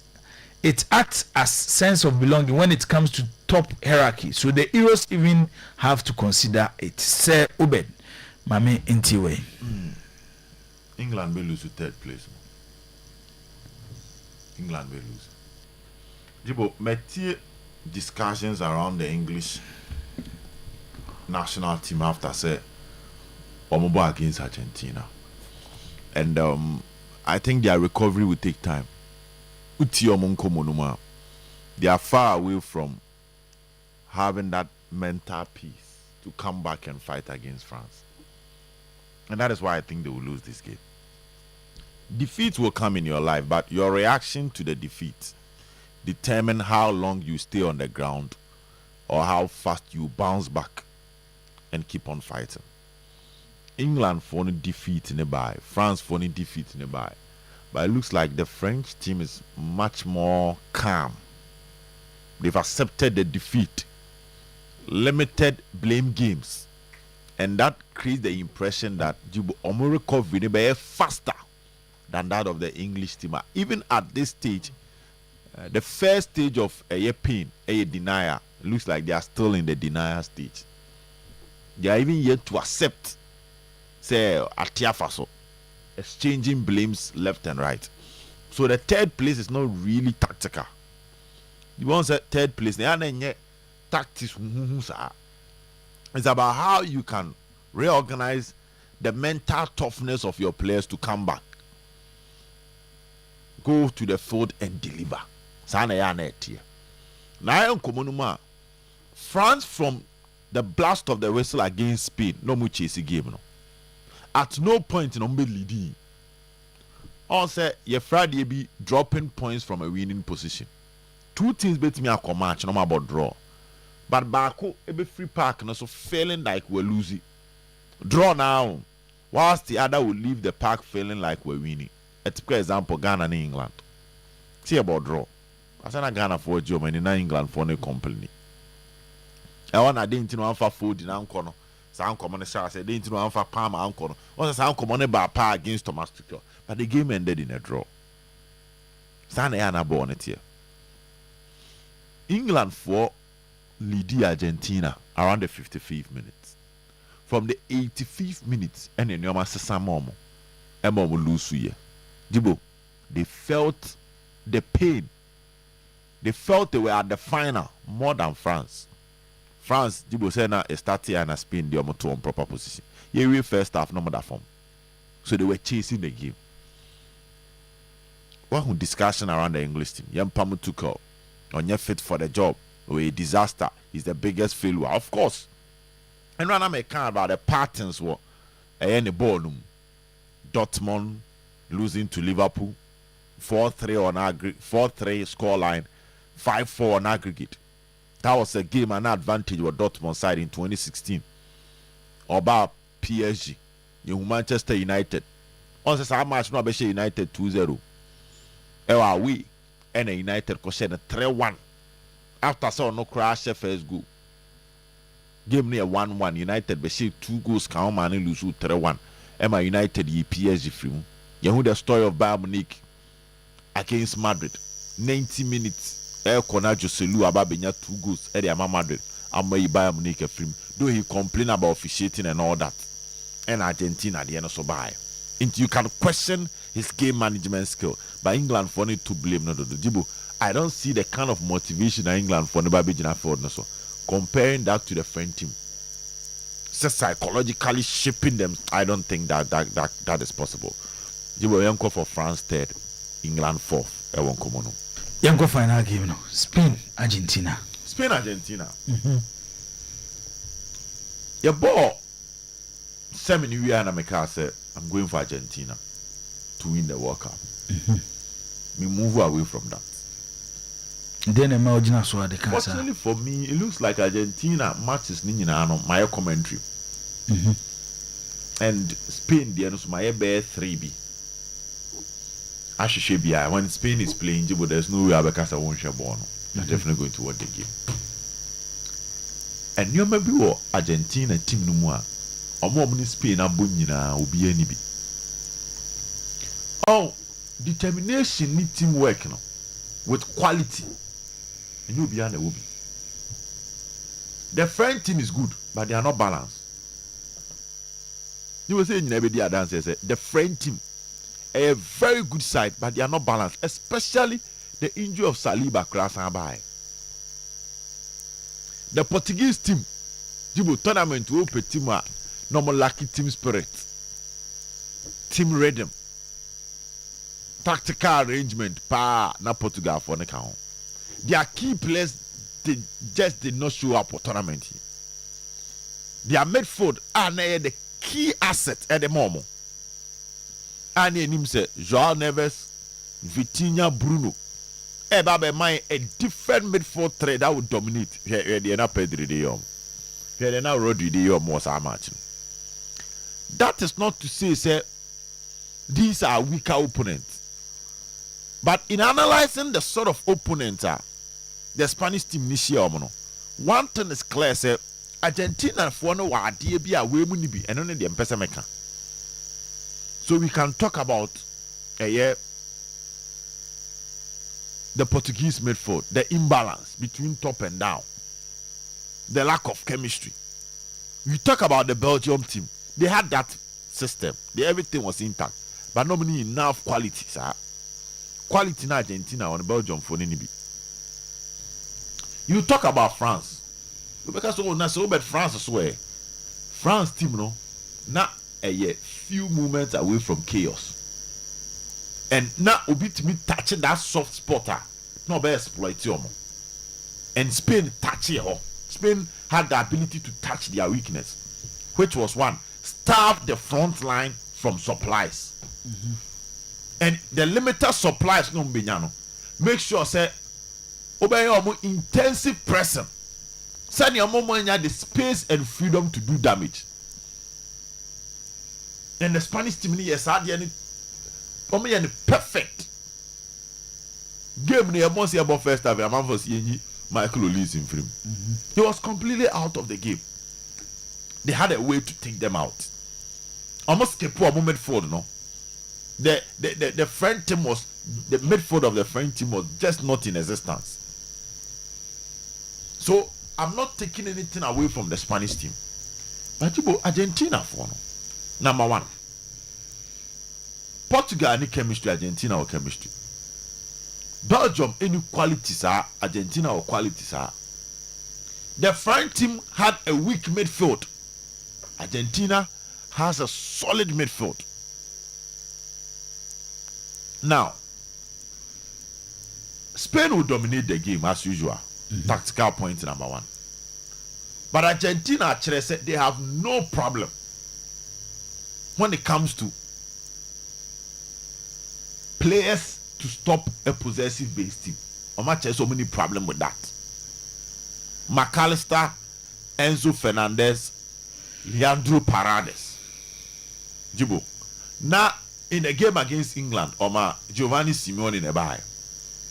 When the team is not having the ball, he drops to be part of the midfield to make it 4. Then Julian Alvarez shift to the left side. Obiago England game ni bim. I want to talk about the midfield. The difference between this this Argentine midfield and the French midfield. And why are Spain possessing a ball against France, but they will need more against Argentina. Paredes was central zone. Enzo was central zone. McAllister was central zone as 3. Then Julian Alvarez, the average position of Julian Alvarez against England was the position of a left winger, not a center forward. Then Ochekia, anytime Anthony Gordon ball, he goes against 2 players, either Molina or Giovanni Simeone. So by default, Argentina bought on paper a 4-1-4-1 system. But sometimes when they are playing a 4-5-1 with only Lionel Messi. I will anymore. Then you have 9 players behind the ball doing the defensive work. Spain in here will be your boss against Belgium. Doku, Trossard, Charles de Ketelaere, and Kevin De Bruyne and Yese Ejumano. Against Portugal, the front line of Portugal and Yese Ejumano. Against France, Dembele, Olise, Kylian Mbappe, Bakola, and support to a midfield. No, send Argentina for attackers. No, and drop back support to midfield. No, and even what was the composition of the midfielders? Enzo Fernandez in America too. McAllister, if it's about interceptions and blocks, Jibo is one of the best in the system. When was the season Liverpool won the league? How he supported Gravenberch. Then you have Leandro Paredes, also in the setup. Later, Rodrigo de Paul also meet me about Belboa. Then Lionel Messi, the chief magician. Now, Jibo, remember a year born in the course of my analysis. Remember the video be concerning how this Argentine team pressé Jude Bellingham ball in free and how they quickly joined the attack leading to the second goal against England. I'll show that on the course of the show. But Jibo, let's talk about Lionel Messi first, because the Spanish defense has been the best in this tournament. And if there is anybody, our treasure or the ability to break this Spanish defense, Lionel Messi. Because one, Messi a player, he creates and he scores. So he comes in 2 folds in one. And that means that your tactical plan with regards to stopping him must be different. I say, oh, here tournament here, born a mammy Messi, ne statistics, name the man on. Yeah, but this is Messi with 4 assists in this tournament and 8 goals. So we are talking about about 662 minutes, but Oye involved in 12 goals on any 7 year. Though there is Kylian Mbappe, no disrespect, but the creativity ability of Abrante and Lionel Messi can never be compared to that of Kylian Mbappe. Say Mbappe be criticized there be. Now Jibo say oh share Messi ina. Though one is from the corner, the other one is also from the wings. The other one also from the left wings, no Kati Idema and Enzo. But Bakubi, which was a key pass from a deeper zone. The passes ni na Jibo leading to assist a bien who abeka say dear Messi jina nipa ne nchen wa pass ya mano. So in transition, any moment that the game keeps on being played, Messi actually say one pass, Jibo, obetimi abatum, and the game completely changes. Now look at his goals. No, so he has scored 3 outside the penalty box. 8 goals, 3 outside the penalty box. And a 5 in the penalty box. So anywhere on the field around your final third, on a single run, Messi is dangerous. And the stamina of this Argentine team, where they also join him, that also makes him dangerous. So for the first time, Mimi believe we say the Spanish midfield has been dominating, but they are going to meet a midfield that is a perfect antidote or vaccine to the Spanish midfield. It's midfield, the strategy of the teams, Spain will dominate, but can they create chances? I don't think so. Argentina won't dominate, but can they bully and supply the necessary passes to the final third? I'll go for Argentina. It's Argentina win. Spanish defense almost surviving this tournament, but I think Lionel Messi will be the game changer when it comes to how their midfield and defense no pretty, and he will unlock their defense either through set pieces, either on one kasa playmaking, and also on one kasa taking the game on to go and put the ball at the back of the net. Spain for the OBN some attack na Lamine Yamal. And Menezak Yajin when it comes to partner and all referee na seven. They are going to bully him, Jibo. And they are going to find a way to neutralize him. Into say Nyoma na ebia passes ni bi ankokɔ ebia referee no yellow card bi amba na referee ni biem say momfanwe mo ho ebia do final, let's make it a physical game, man to man, we impim we are Jibo. That makes the game very, very difficult for the Spanish team and Lamine Yamal's ability to create. Don't forget, sir, even 2 days ago, Jibo, omoye training. Born me the video now my phone. Jibo omoye training, no. Lamine Yamal was even complaining of some form of discomfort on the left leg, you know. I say he has not been fully fit, and this is the final. No time for mistakes, no time for any pressure. Alex Baina has not been that your solid attacking outlet. Do Oye Juma boy defense in the party. Ultimately take you on kakra. But Jibo, he's not in the form of Nico Williams. Argentina win. And Miguel Oyazaba, Jibo, he's not also your elite finisher. Okay. And in terms of the Spanish attack against the Argentine defense, are also going for them. So the 3 major attributes also off the field, which is experience at this stage. Also, Rodri Kraken or post match and pre match, and they say Spanish team no do stage we say that do match Euros, but do World Cup stage. We say that Jibu had the mame. Now the Manusi. This is England. Argentina trying to build up. They release the ball to Jude Bellingham. Harry Kane to Jude Bellingham. Now check the recovery of the Argentine players. Also no they win the ball and look at how they all turn quickly. Also no run a ban. This is what led to the goal. Jibo no the second goal. So this kind of energy, they call the back, how they will bully you, know. It is so incredible that Jibo, it gives me that edge. Say, let's give the game to a year. Meda say Obed, Zagito, I'm a man for crab boy that or saying between Cristiano Ronaldo's arrival at Real Madrid in 2009 and his departure in 2018, Lionel Messi scored more goals.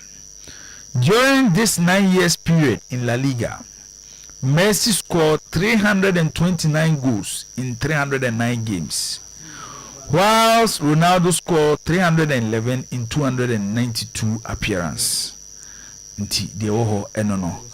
We Ishmael Jeshi or say this is family issue. Please FIFA, please FIFA should take this match to Camp Nou and FIFA should invite Ronaldo to come and present the cup. Have a feeling of the cup. Okay, Ishmael, Jeshe, and all the way Abba Negus Nagasti. Watching you live from Cape Coast. I really like the analysis of your panel, especially say Obed, my boss. Argentina first, Spain second, France third, England fourth, and also Nidia Ufuse World Cup no a bit me ako enono. Yente amount for a voice note kaka na afin yemfa emrefi we so Collins Ejekun. No player will beat Messi on this earth because the instrument used for measuring football is called Messimeter. If you doubt, please check from Google. Collins Ejekun Edifukufuridia ena ode message we ede aba besa ade na wo sese ade ena wo sese yenkotie eye amanfo voice note amode aba mono passport o ka pede o mo nwi kra na nipa hunton o ka ba ku nipa ye akoha a change nationality sa o support Cape o support Egypt still final we dey ko hebi say neutral fans name mum say Spain beje pa na kukure ya ajimeda pa dia ko Madrid de Messi nye tu ne hu say FIFA for ajeka welcome to the Argentina we dey Messi no only two then one no ba se kukure ya pa beje welcome pa no de meda ko Madrid de inshallah Messi medamasi. Good morning, passports. Then the fans as in case of it already. Kakamba kind Ronaldo fans session and support Messi and support Lamina on the win here the Baba Shobol maybe. Na Messi JP, Lami JP, Lami do Osa, or Mblebebre winning. Albertum or the Aji. This is an Mahepede Basa Fani na Messenger. na Lamin Nembro no one in the moon on far Bobo no on so just started allergy. Madam Mas. Hi, your passports. I was here for Mechiamo any money, dear papa, mon ball. World Cup on the say asem no kre eda ho yeso kai to sebi oye den Argentina ebeji semia ina ni mu no bono de obebu nyina but enkositen Messi be show na Messi ne modern morning ti untimi emfa player bia entoto no waye bi papa yehwe nsem ni dwumadia akoso afa Messi ni other players ho a na baba on time obia ri ba bia wo ti se ni aye to aba ti ono so na adwen na o kire ti yadamase ani munima die papa mo bo nyame enka munyina mo yebekoso so na yetie mu de bia because mo machino yana yini ba bia o se yekobiom nyame enka mo. Good morning, your passports. A firma mo akomikase free as no maso. Me pese Ronaldo fans na ti asiese. Se Messi nye World Cup dakra na nye Ronaldo nyonkono no. If se waje Ballon d'Or sen no. O golden boot se washi goals do sen Messi. By Messi o golden boot esen. Bibi o football mu bia apart from goals. Bibi o football mu bia Messi aye bi sen Ronaldo. Di ntina mo de Ronaldo na beto to Messi ho. Ronaldo de mo fa no tutu Neymar na Hazard mo ho. Fan tutu Neymar na Hazard mo. Wa World Cup back ku see finals kwa wonku bi tell me yama this year akwala 19 years this year you abobo World Cup final. What you mo World Cup finals what you. What the World Cup one time record back kwa na do aja to say World Cup. Why my record we ato. Even Dembele kwa record sin Ronaldo World Cup. Dembele wachi World Cup wa bo hat-trick e World Cup. Bisa say Ronaldo abo hat-trick it World Cup da. Onye bi da. Ronaldo nye bita e wo World Cup on cheme we dey catch baba so on cheme World Cup history wo Ronaldo aja to a woko nanim na agu ase afi na wusu o pesu a o na service first wo wa no pe o mo musu jiska o mra no mesu jiska why wuje Euros be jina ka say Euros ne World Cup ayepe wuje Euros o say Euros ne World Cup yepe na wa kwala akra be kan za ase wajibu to wasempa kama sports na metogoniya na meniaji semenya accident past 14 years in the metaform insurance na seda menante da nguzo da form azo oba TV suna onza mwa woka mesi onza ene teresi ya zuru zichirichiru yana meniaji na matume hawo nyenegu menifon nka mofu anka debi ya mefro tiso betimi amado mo to bi aman me a no azantema mpo crop afrifa krum ona me da me hwe mo ya le ametoni ya me ni anje bye bye Oniadofo uti Oyerepa 100.7 FM. Okay. Same em say last voice note no. Say ofana ehwe na yedi hu djuma. Why?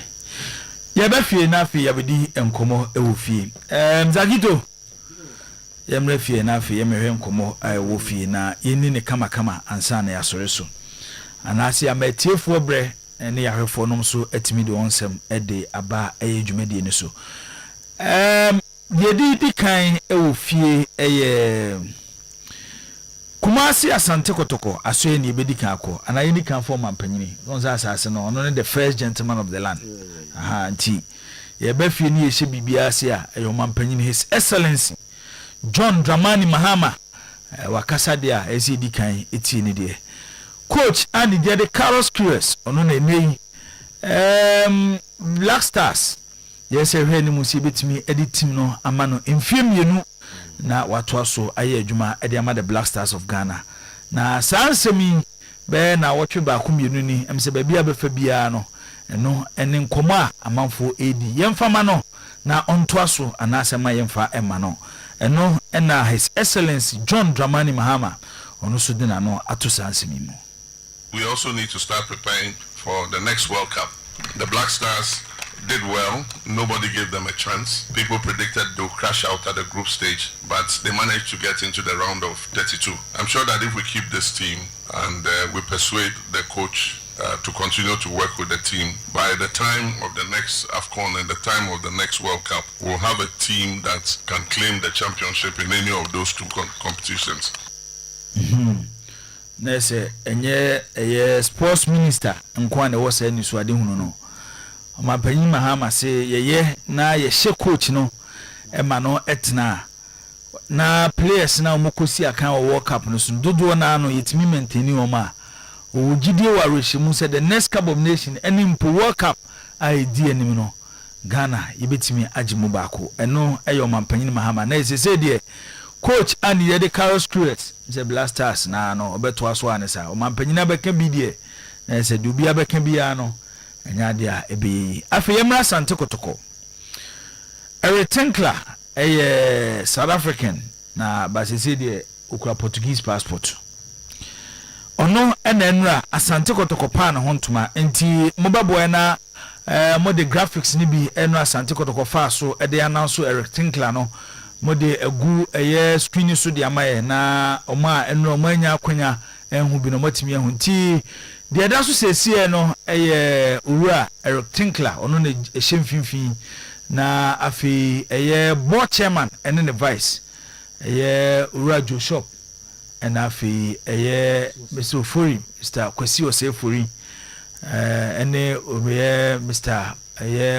Brown omo emienu na omote afane afa a Tinkler ehemfimfin nti ono enene oye the new coach edema asante kotoko amana so ha omusa de video by ema owura Eric Tinkler so eka bibi kakra ekira asante kotoko ekitafo yinti no. Hi, I'm Eric Tinkler, new head coach of Asante Kotoko. I want to tell the fans, the players, the staff, the chairman, that I'm a very ambitious coach. I come here with passion, desire to achieve and win things. Asante is a massive club on the African continent, and we want to bring back the glory to the football club. That'll be my primary objective, my primary target, but at the same time, it's about developing for the future, making sure that historical club of Asante Kotoko continues to produce fantastic footballers that can represent their national team. Obviously, I played at a high level, both in Europe and in Africa. I coached quite a few teams, obviously in South Africa, been involved in CAF Champions League, been involved in CAF Confed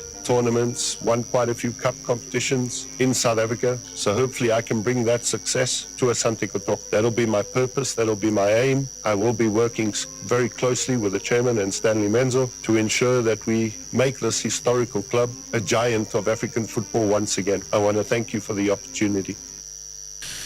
Eno coach Eric Tinkler nensema wadi kan ede atu edwa se wachichire mu ye ebra osi akan na oye footballer obo clubs ahodo osi akan ene obeye coach njumadi a odie as coach ne ene ya wanya akwanya ebeye Asante Kotoko coach ni so gitumye se ne nimdi a wanya nyina broja na bobo beye coach no obeti akeka ni nyina ede abom na Kotoko kase no ono so etimi aboa atra Asante Kotoko kase ni mu nti eno Eric Tinkler ono so nsem awde etu edwa eno no mamefa we nka ho na afizak bebi apese ofa no watimi afa hazo focus so de eba ne se goalkeeper ni dedi Solomon Agbesi ese dem se nyoma ye den kakra biedi kan ye Agbesi ehye one ne agent ehye se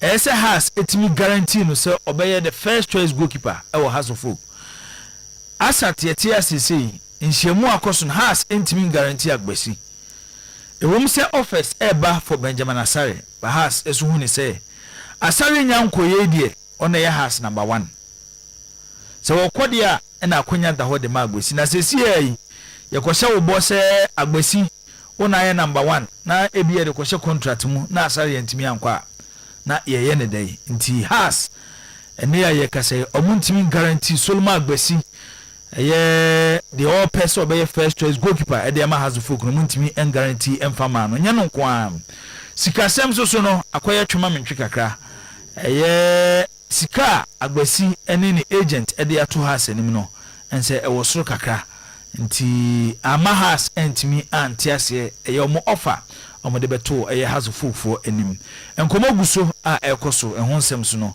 yede nyina ede ebetu edwa bibia foforo ba agbasi ene has nsem no yede ebetu dwa Zak ensem ebe hwe wo fie ni mame ehwe ba bia obefa afri Jibo Zakito President John Dramani Mahama wakasa na unse I've listened to Febrefi say Adena as a Ghanaians for so excited about the modern bona boys in the boy Febrefi say nanka omanye hwe I think etijom so but if you are Ghanaian I follow national team no for this period of time now. You understand why the Carlos Cruz and Mranti and Koyan America no Ghana for the doing any aji. Omani aji not because yakwaji bibi so nkubia. But omani aji because Jibo in the previous performances now team we other did no we the musronko and then saying so afar from this Ghanaian UK man Chris hitting now offer Chris hitting now offer coach Otto Addo now here in last AFCON qualifiers and then you call AFCON ball Ghana ko boy na I don't know only to sab performance here ko there the World Cup here. A lot of Ghanaians are happy and no I think say with this coach maybe the future a bit my day very bright and the blasters and they saying this na a team now almost struggle to play against Sudan, no almost struggle to play against Angola, Niger near Tiso. They say on the African continent against weaker opponent, Ghanaians akuma feel blasters in because no one says the entire Ghana against Angola, Sudan, Niger, Monesa teams now. I see a break and football. But some level Ghana could do you could do a level where we could not play and compete against Angola and Co. And the great A no combo where Angola money Sudan money and ball. Then all of a sudden Carlos Cruz comes, put up a very good performance against Wolves, then good performances at the World Cup and Yabefi. One of the critics and say the ball in your face and a defensive coach. Tibo, is you not surprised? Even the previous 3 coaches would manage these same players. About defensive football. With any coincidence. And your fact say, some players not end there. One. Who cover Pep Guardiola pointing about attacking football was our players we. Oh yeah, sure. How can you play possessive football with Sibo and Elisha for this? But say Pateo. Pateo point me empty my own possessive football.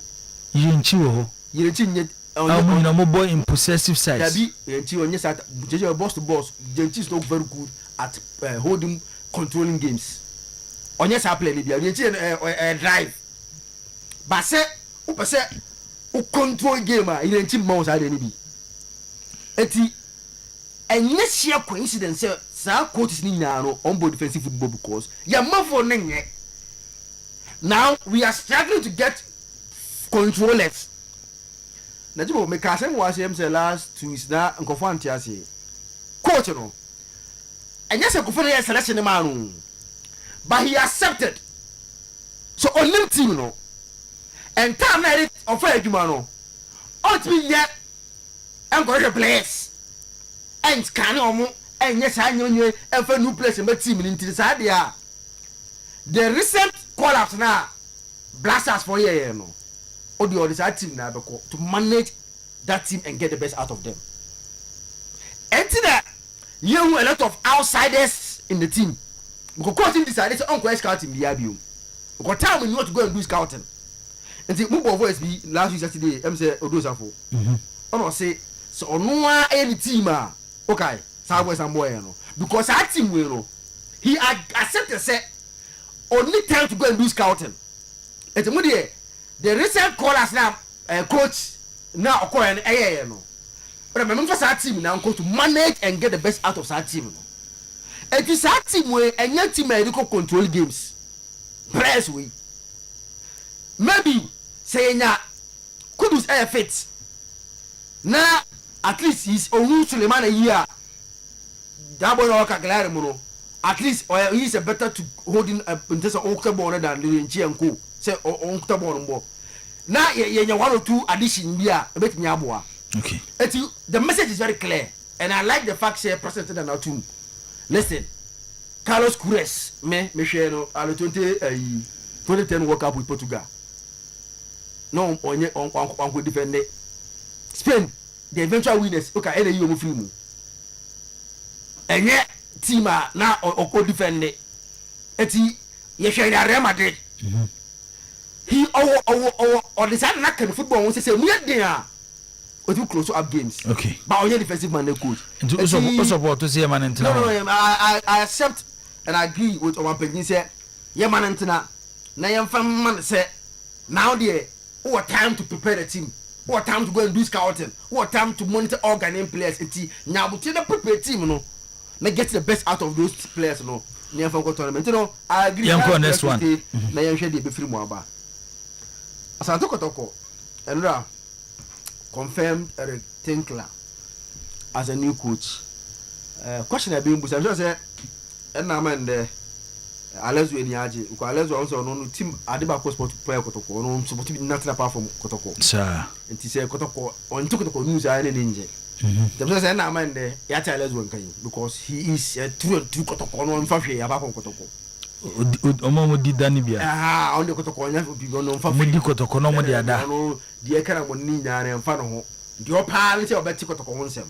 I'm sure say Nama Alezu in Yaji. Jibo on paper. So offer Tinkler. No offer teams now coach here or there bana. The pedigree of the league that he has coached makes him a high profile manager. Pa and I finance on coach team, you know. Based on teams our coaching. Before I sign over. Okay. So because to have those teams and the league that he has been able to what coaching all these years, you know. So our league, you know, I'm say they compare Ghana league difference, more than 100 difference in terms of the number of who ratings now. And South African league, you know. And Ghana move up. Okay, so we coaching Orlando Pirates. Yes. 2013 to 2016. Okay. Okochi almost 3 seasons. Cape Town City, 2016 to 2017. Super Sports United, 2017 to 2018. Okay. Chippa United, Okochi almost just 1 season. 2019 to 2020, Marisburg United. 2021 to 2024, Cape Town City. And at 2025 to 2026. Sekukunde United. Yes. Nti we need teams now who say teams e was South Africa. Yes. But at least who Orlando Paris over there. And we follow Marisburg via their story no. Nancy na Marisburg MC omonso omusika no sikano call for ma omonso ama omonyama akofom kakra. But enka offer teams in this nyana Jibu. This is a very high profile coach because he is coached and be consistent in one of the best leagues in Africa. Mamen line so na mene okay, Samese Twaso into the Twaso. He has coached in one of the best leagues in Africa. Now Jibo, Adebakwa Tinkler from the word go. We could continue Adebra say he will bring discipline. Sadia over the years, ya criticizing Kotoko team no in terms of more and your discipline and that things, you know. Tinkler will bring discipline at Kotoko. My main call line so na yene eye Owura Kwaku Amponsa K5 eni nkomo enkomo aye di chairman episode na note chairman ya mo akwa ba na bibia boko de ye to nka che ti uti wa fanka che unti mesra me da kokura unya correct o meji tum fa cheme se kane na me ye ne na se mu na menye kane de na me ye also a chaso simple chama na bibia boko de Yanko Adaru mo boni bi any ha oh okay na still u kotoko na chi as they say the why silent kakra oh so kotoko de hebede no aje chi di na yempeni fo Adaru ma no mo se yenya abotre na omo hihye ni mama ye okay ntina monti yenka no akotoko ne de yewom oh okay na chairman eno appointment Eric Tinkler South Africa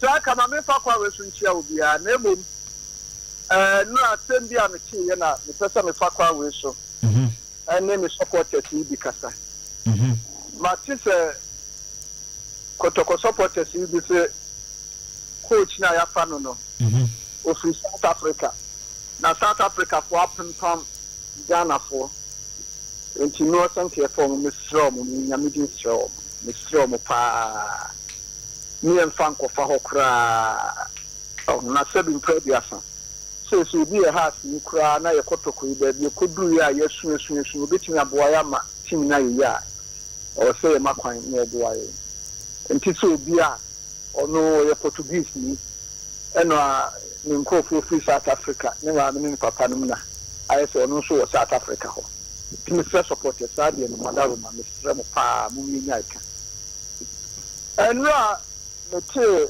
coach na waba no na me niaje because da me ati technical director ba me anti coach mo se sa ni pa we so mi enu no madwuma no ebom nti ba ko ba na ba ko ma ya na che sa ko ye bibi e ho se no am ti el me mo de mi bo se me de fa anti coach no we welcome no me de ni show mu se chi ni support no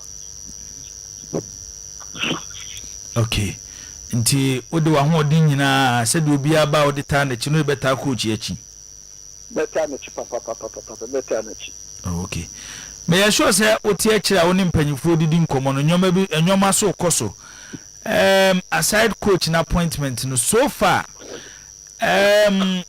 ede na be kan dia fa Asante Kotoko board no ho since almost started fully e wa Asante Kotoko dwumadie no de na be kan dia fa mo kaka mpesa me ka form one say ye do mase ana ye de nyame nso ase ana ye do opin so ase so yi sa ni pa mi sense o mo mehwe Kotoko no in fact obi ani so o ma be yedida na this time around no buy no maybe the me hu mi say o mo hu Kotoko problem enti problem o Kotoko mu no ana o mo solve obi ani say Kotoko players na the form last season unti nya ba ko anami nsa so mu ni mbobo ba no kra ba ko pe indiscipline ku Kotoko sadia me hu say board for ne until now mo ko fa technical director o ma ko fe free baby na aba coach nso free baby aba obi ani say was circle awo Holland circle 150 mete technical director ni dinya me from chairman any member ba ko bi say mo na mo Holland na papa we mo gire no say na do mo si born abaso no and mo so ye discipline adi o pepa no etin de me hu board no say o mo hu adwuma na ni so o mo hu adwuma na ni so o ma ya ade pa say o mo ye sa ni ma we oh okay na adwuma so ekoso adakoja acheminim say eno so ahu a when am ko ka oh da bia me ka Kotoko mo me aye to say MPP ni NDC very bad. Obi ba na adwuma a wayɛ no yɛbɛtoa so no yɛntoa so na yɛgyan na da hɔ mmoa sante kɔtɔkɔ nokora yɛ baako pɛ wobɛnya container no atrɛm container yɛ no na yɛ mpɔnsa yɛyɛyi enti mfomsoɔ paa ɛwɔ m ɛne deɛ hen ne agya deɛ yɛato waa ma adeɛ hwɛ deɛ no ayɛ wo sɛ buroni baeɛ a ɔse yɛ aburokyire kora nneɛma wei nyɛ sɛ tena mu nneɛma no afei nneɛma bɔɔdo yi sa abɔka o afei ne asa ama bɔɔdo yi ɛbɔka ɛsɛ yɛ saa nneɛma no future biara kotoko leader biara Mr. Munya hwɛ kɛkɛ support biara yi ɛdeda hɔ yi ɛda hɔ biara bɔ ɔntoa so obi bɛyɛ biribi ne obi ba ɔntoa so mfa so ɔbɛ na sɛ bimfa bi aka wɔ so fa so baako kura ni so sɛ hwɛ adwuma papa ɔmo yɛ papa no nso akyerɛkyerɛ nneɛma bi wɔ hɔ a yɛnyɛ a yɛyɛ bɛyɛ aborosan a mmerɛ bi mekas ne kɔ akɔtera hɔ ano mekra bie yeah ɔmo yɛ ne kama distila abɔkɔ akɔtena akɔnom ɔmo bie di a ɔmo ma kwan ko ade a sɛ fɛɛ so ane deɛ ne yɛ apɔnsa no hɔ no deɛ mene na ante mekaa no ate ase na weebia no ɔmo ante ase ɔmo ante ase di a mapem baabi atena kɔkora megyina me hɔ adwuma mo yɛm deɛ m'ani aso ɛsoabɛ de m'ani aso paa deɛ aka ne sɛ yɛ supporters no mesrɛ mo momiɛnkɔ stadium mesrɛ mo paa hwɛ o kɔtɔkɔ na ɛnkɔyɛ no nyinaa hwɛ otumfoɔ ka ɔbɔɔyɛ ɛkɔ playing body ne technical team ne ɔmo yɛ adwuma hwɛ ka wei ɛti saa time no na nka yɛsɔrɔ nipa 20,000 15,000 25,000 yɛkɔ stadium every match a kankɔ adɔkɔkyɛ ate ankɔyɛ adakɔgye ate stadium yɛn nkɔ ne deɛ mesia no na ɛma kɔtɔkɔ team no mpagya no o supporters yɛ nkɔ stadium ɛma kɔtɔkɔ team no mpagya ɔho ɛti ɛn deɛ mesɛ supporters papapapapapapapapapa ɔmfi atumi kasa kyerɛ supporters na ɔma aba stadium ada ɔmbɛba no bɔɔl no nkɔye mmerɛ na wei na mo se yɛ mmerɛ na mesrɛ mo mu nyae saa deɛ no nyina mmie na sɛ nneɛma papa ɛba kɔtɔkɔ ni nie nsom ne yɛ mmoa kɔtɔkɔ team no ne yɛ na yɛyi a yɛyi man ha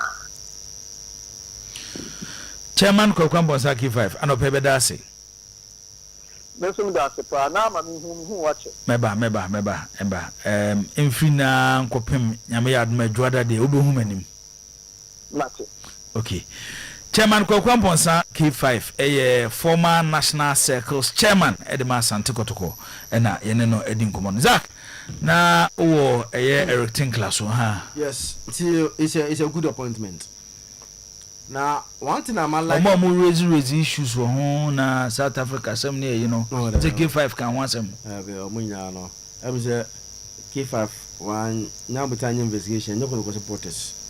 Oh yeah, sure. Oh, I've seen the young couple. But me who got to supporters ni bi so so a. Almost raise issues kaka. What does it got to do with? Well, I've seen the mama I've seen journalists. I'm say these guys are they really serious? Are they really serious? Because one, South Africa and this man Kampu based on ocean background here, you know, yes. Or South African national team and it's but you minim what sound for no nyama men okumo no leader nyana obi omakubo ntu kuno no so what is it then assignment ka tell and clear say we have well meaning South Africans are no almost supposed to ade no obi anka say de omoye no obi ana omonye ene omonya adwene but think like I'm to Kotoko no fun to be cry we some training now kasa ansem na say wono you don't understand what one kasa woka ti nuka say jibu ye mano importance grammar so omo de say o say o repair kasa asem no o say o be o de o be o de say eh sansa ma ye kan bo repair discuss it say your button chen cry say you continue jibu. The favorite formation 4-2-3-1. Is all corner system so. System. Okay. The favorite power on 4-2-3-1. And up 2 defensive central midfielders ɛwɔ saa two no nse 4-2-3-1 no ɔbɔ with 2 central defensive midfielders ɛna ɔpɛ typical number 10 saa 10 for na yɛnim sɛ ɔmo daadaa ɔmo ho no tinkla ɛpɛ saa de ne yie paa ɛna ɔpɛ wingers a ɔmo tumirika ɛti woyɛ kotoko player then saa discussion wey no you wobɛtumi wɔn sɛ you be there last you no be there got 2 central defensive midfielders typical number 10 and a very good wingers ne game is another tier game a person close up no or call 4-3-3 no more typical number 10 no about 3 central midfielder back air box to box he wants to have control and but in controlling games so or also a defensive fencing or defensive mindset kakra and then I said Jibo he want to at least get some defensive solidity he as much as he wants to be on the front foot no but on Sasu and yes shy away from say the opponent game me ho chirame so I mean say no that's all call it 2 defensive midfielders then I say the game near more defensive no unse you sa or like on sa trainer instead of with number 10 no about 2 quick and nimble-footed wingers ope wingers are munum twen take ons and sa nyama nyina enti the oil is say Jibo he wants to give sa nimpa mensa na omo ani mo no chance to omo fo boni diagro so omo na creative into no so onya more protection omo chi it's almost have 2 central defenders now but DMs omo nya DMs the hen no use that system no oh even last season he so Kone or use more pa he has Orlando pa everywhere wa coach biaro or use that system the pa we use pa and when he wants to close up games on go 4-3-3 last season also so Kone there was one game here or back 3 na na away game here em say na Elibraba or back 3 but I don't know any system that he plays a lot but the favorite name games you know what pa no 4-2-3-1 and you more of that at Kotoko when he can but some no key discipline because for no na only South Africans for no edin koma on say Jibo the playing days you know how are not overboard no sao do coach you unse na or your proper defensive midfielder apart from saying or a defensive midfielder not or a very disciplined on the field of play or yes I place that more no more rough in the on this anti Sano coachy then Stanley is also there anti one environment adeba disappointment air solve air say yan tete science and some na course previously no we na ma we I say they be anti because they were very disciplined Jibo if we are going to supporter me sure say the open yan say Tinkler comes in and be successful yeah and one area Jibo me sure say akofo ono aba eye now Kotoko wants to focus on the youth development no because the area that are very strong at giving youth players chances to play okay so based on system here kan ho asem ne said was in conform yensa na omugina ni mo no opeso omudi agro no na amankwa Daniel minim so ne ya adwuna o say then baba ya must stay at Kotoko according to what Zakito is saying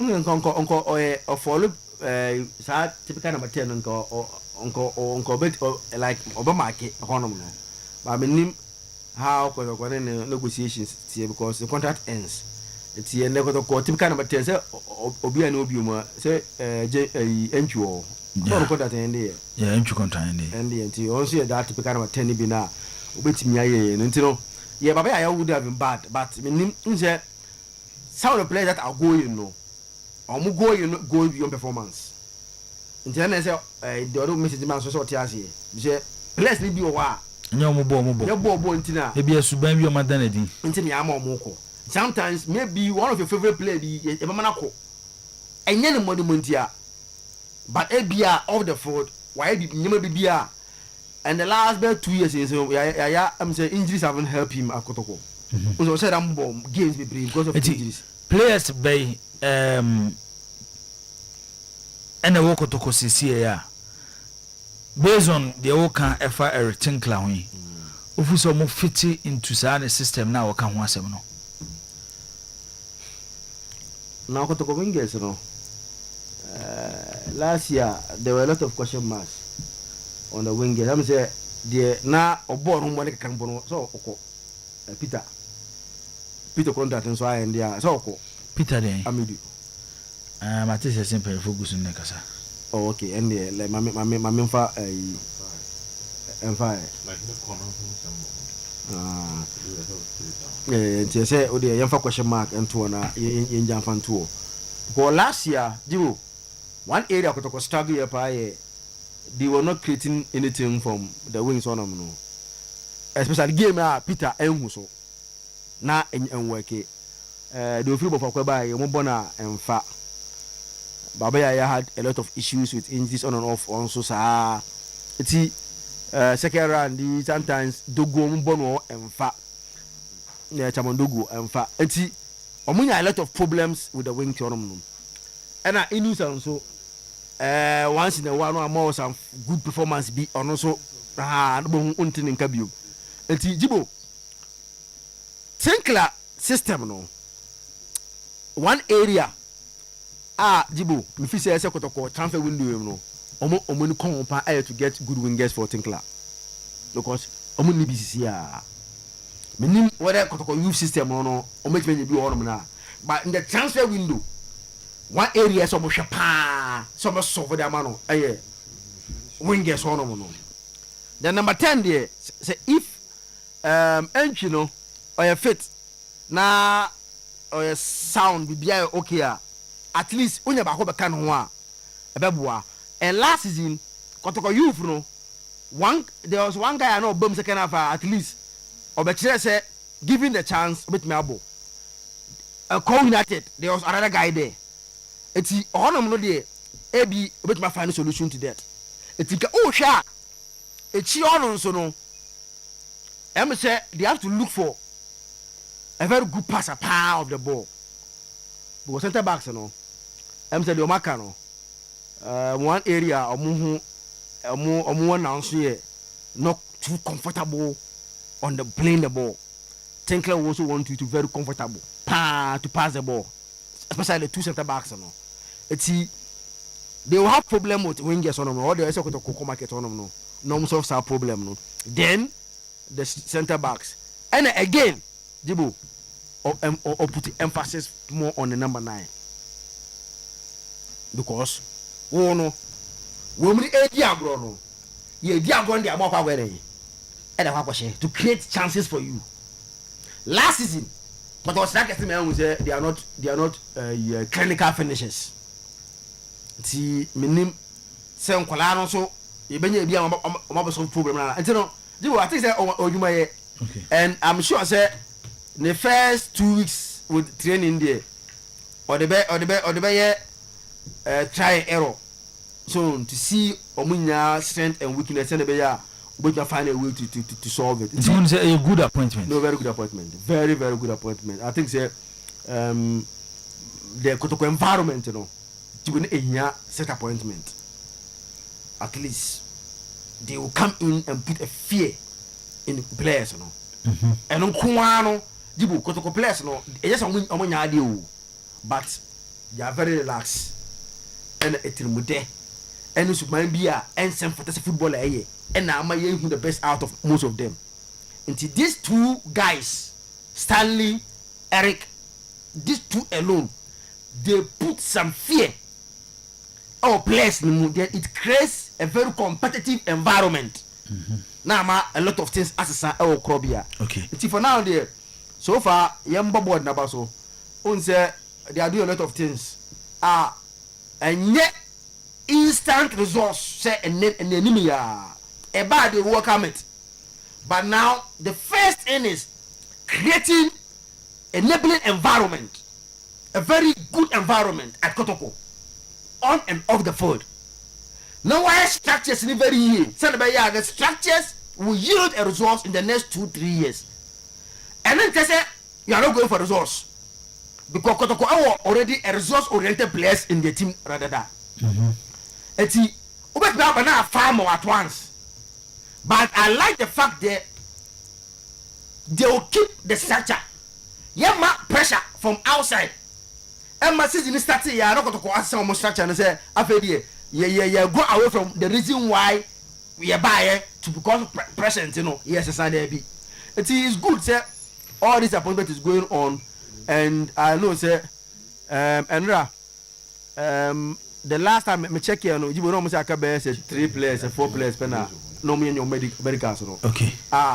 They are likely to finish and there. Okay. It's your movie and then Sunday, Monday, now it be a preseason. No, I mean, when it will start. Team be move to Accra. Preseason never cost one crime. Okay. Yeah, never cost one crime. Obed, mami into way. Okay. Obed, me bana my bow so. Zach, me any a Ghanaian player. I see a kind of South Africa at the match Chippa United. Or a former player at the match Chippa United. Also, Eric Tinkler, Wakuchi, or Hopin. Into one of them, I sure say, Eric Tinkler, when him said we see in a Juma, and he said in a Juma city. Nidi at the Akwesi Prince, Nidi, and no. I was see Uti and Opea, Yamuakwaba at the bar, or a 100.7 or a pet TV. And maybe a pay FM, it could do be Sebi Biabo there. Hello, Agasi. Okay. I was it Cabetiama or Nesuka Kradia Mamia. Aha, say the M say Ubetiama or background Kaka, Akwesi Prince, background Kakabi as a footballer. Me started football Kumasi Kakra was me a South interest guy. Now yesterday in Kakra with you, I'm with you boy, I did coach Hamza. I saw Kotoko.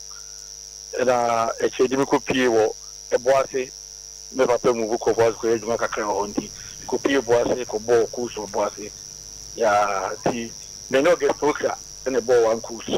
Okay. From there, no. Emma make copy more golden with academy so Wakusumo prof Adibichi Bay Juma Sani as good, Darlington. He move on now, we did some big Heart of Lions. And Tinia next pick of talk common name. For some more about turn about me call for no. Now, Bunsu, then a roommate. Yeah, son later, me Namiro. He time no pack with Fibin. And the mommy, that form of Ghana Premier League. But my show, what I'm call South Africa. We call one team be Cape Town. Yeah, call one team go Cape Town. If you honor, Super Disc League, South Africa more league, you almost play Super Disc League. So you boy on a cheaper, put on the home. The boy, dear. They said you a quite many home. The mommy move call. Port Elizabeth. Chippa United one.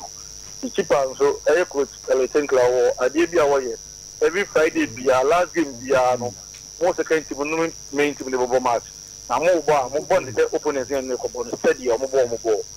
But don't go much senior be on any steady opponent in the ball because of what system we are now and what changes system no have body of or boy a bit my young boy bit my say let's say any bit my opponent.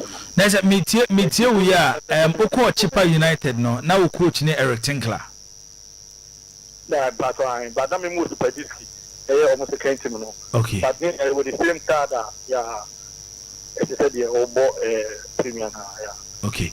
Enti enti ebia okaza sese meba o agwasi ebia okaza sese kotoko player beat you kotoko chita ni beat you You can't Eric Tinkler ni coaching dwumadi ne say ne sitie wa wanya opportunity amana coach upeno The bit my kind of coach Tinkler you be a wabobo ni bida into football as I say the bit my kapa on no wabobo ni bidenti yeah as a oputu himself in our shoes but football as I say but was I discipline training so don't ready to be training. Yeah, wow, you leave down to be more than Tinkler. The way to be training. I'm on between the category, but I said no. I do same boot of football training. I don't know football, I'll be between the carry that ball. Maybe you ball, I was up there. Okay, I see you same boot and football and your training. I then as a football out to me cars wabre. Yeah, and the way you ball, but goes up there, I was over training. Yeah, serious players. Ramon said, "Oh no, like you say, oh, yeah, it means for all the players, bit my family the coach. See, but we discipline. Okay, very disciplined coach. Yeah, very disciplined coach. And football, I can't remember me for and say, Master, I think I don't pay Muslim. On pede. On paper, Muslim. Oji ya na binu abosim. Opeyam fanto from near pass. Yeah. Just keep the ball. Let the ball do the talking. Yeah, to play players are. It's a bit of a more. Over my year, Juma. Born, they say, yes, I'm going to ball back in some few seconds. And then with the ball, and I'm going to game. Yeah. It's me who's ever gonna be one because I can do. You go to the Abba to go to you go to page your Facebook and we put you in the picture. And I bomb my TV and the name is now. Okay. The father of my cat smoke at the Mary home. Tell me the bomb board made him home. And also remember, they don't Patrick Vieira. No, the class they tell me the Patrick Vieira. They will need to back. Okay. I was in an appointment as head coach. Okay, na appointment as head coach Edema Sante Kotoko no. Based on experience awanya e won nsem no. Ene Ghana yen league ni se de si etie no. Unse South Africa for se de umsi o munyoma na aba Ghana ha o se de si ye de. Even though football no ene baby aye bono se de obi abone de. Obeka say a good appointment na Sante Kotoko aye. Very good. Very good. Because my father got to command, we go and call stadium. The got to command we are. We need not support the Nakers already a new. Indeed. Said the Mupel win a good football come on, but the more. But of the family players, the minimum one, of the family players, the above. Yes, on man the choir, of the family players are what the bonus said you no pen. Said that you costed on to support the Nakers already you renew to born in you. Or more must have one a Nasa moving, but of the players media. Na ne resource ne ban tentem say wabe soko to komufu free oso ti move na ne resource e ban tentem na say take time kakra bintim to the account mo dey ba the leg in Ghana leg in Libya but sabi am so ma point ni tim say omo be 2 months ya we want to be kama pa ma tim no minimum no dey yeah na obviously young players I'm with my run because the ball demand a lot of energy because the ball they say no start ball and press that's all the ball back ball say I know I start ball and press that's all the ball back okay and of the people winning ball okay because on the ball pushing okay the people winning ball okay. Akwasi Prince, former player at the Chipper United. Akwasi Ebedo ase anope for information on the amaye Eric Tinkler. Home sure say a chita for mutie players ni biso mutie anope no befa ensema wo de aka no say de be yom betimi ene na ye adwuma. Me pa so me da mo se. Me pa so me from back door na me na makas. Me pe ko me share coach. No problem.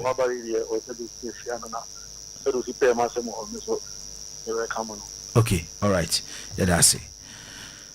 Akwesi Prince, a former Ghanaian player, I will see a kind of Chippa United under Eric Tinkler, and they Asante Kotoko new coach and Yeneno Edin Komono. Obed, Pakakra Soso and Afi, Yanko, a T4 near her for now, Yenomsum Kodin Komo. I think, sir, what's here, Akwesi Prince, now kind Eric Tinkler profiler. It's a direct combination of what he's saying. And then as I boss, both in the open. And when I'm reading the profile back on highway, also about attractive attacking football with a well-defined structure. Sound on one because I kind there's an interview. Normally, to understand someone's personality, especially from a point where we need Nipano, listen to how Nipana Nkasa describe on home. Then you watch the actions of the person. Say a pa, you are good to go. And based on his game, or say attacking attractive football. They also believe in youth development, in developing Kuala. He believes in that. In the 4-2-3-1 now Kano. Recently said that Pep Guardiola about that similar 4-2-3-1. Yeah. Benja Bernardo Silva, Rodri, Eugene, Ryan Cherky, Doku Daha. Then another player on the wings, Ibuana Savino with Haaland leading the attack. So for an attacking-minded football, a game that should be attractive there. No, need your kind. That's a prince over because a coach in pay simua. There's a C. The na coach na can. During one of his interview can you obey your Kotkonoaka said, you know why dada. Why dada? When you the Oba Kotkonoaka, so Oba Kotkono person can be Emma a uncle for the no. Where dear, why dada and an orca. So it's super pepe. 2. He allowed his team to run with quick transition. He's a prince so bad because a coach and so pe obia play something the boat to the car. They say Asaba be see the na coach na captain when he was being questioned about his philosophy. Say born a see the ball. Now he talks about the defensive structure where almost all coaches are pe passing football, a pe pressing. Send your bear all my opponent no one born in Bonnie Bebre. Because a opponent in which you born in Bonnie Bebre, chamia. No, my name is Jumana May and I think. The main person so I check the Spanish team in their game against France. You will have France for Niger born, on person to go almost on a born back. Now, if you know what you about your more person to control and dictate the spaces, the movement of spaces and the pocket of spaces. Because when I control it, the say my principle is controlling her. Who say kutabona and I may me juma. Say me sumiji dear say ball no. Na me mentinechria. Who kutabon kwa me niaji because who say uba when no. Na me sporty spaces to exploit you. So all comes back to the pattern of play of all these coaches and how they do their things and the kind of things they believe in. In Tijibo, I think it's about betoso. But me can they say he believes in developing and still winning silverwares. Yeah. Which is something that is very important. On say you far free South Africa but yeah. In as much as we believe that Kotoko deficiencies, if you've carefully studied the league for the last 5 years, Obiano what the 70 points gradually league in that. Ghana Premier League. No. We are talking about 34 matches. 34 matches will be for 70 points in Ponje. 34 times 3. Emma 102. So even if your target is 70 points, that means you they lose to 32 points.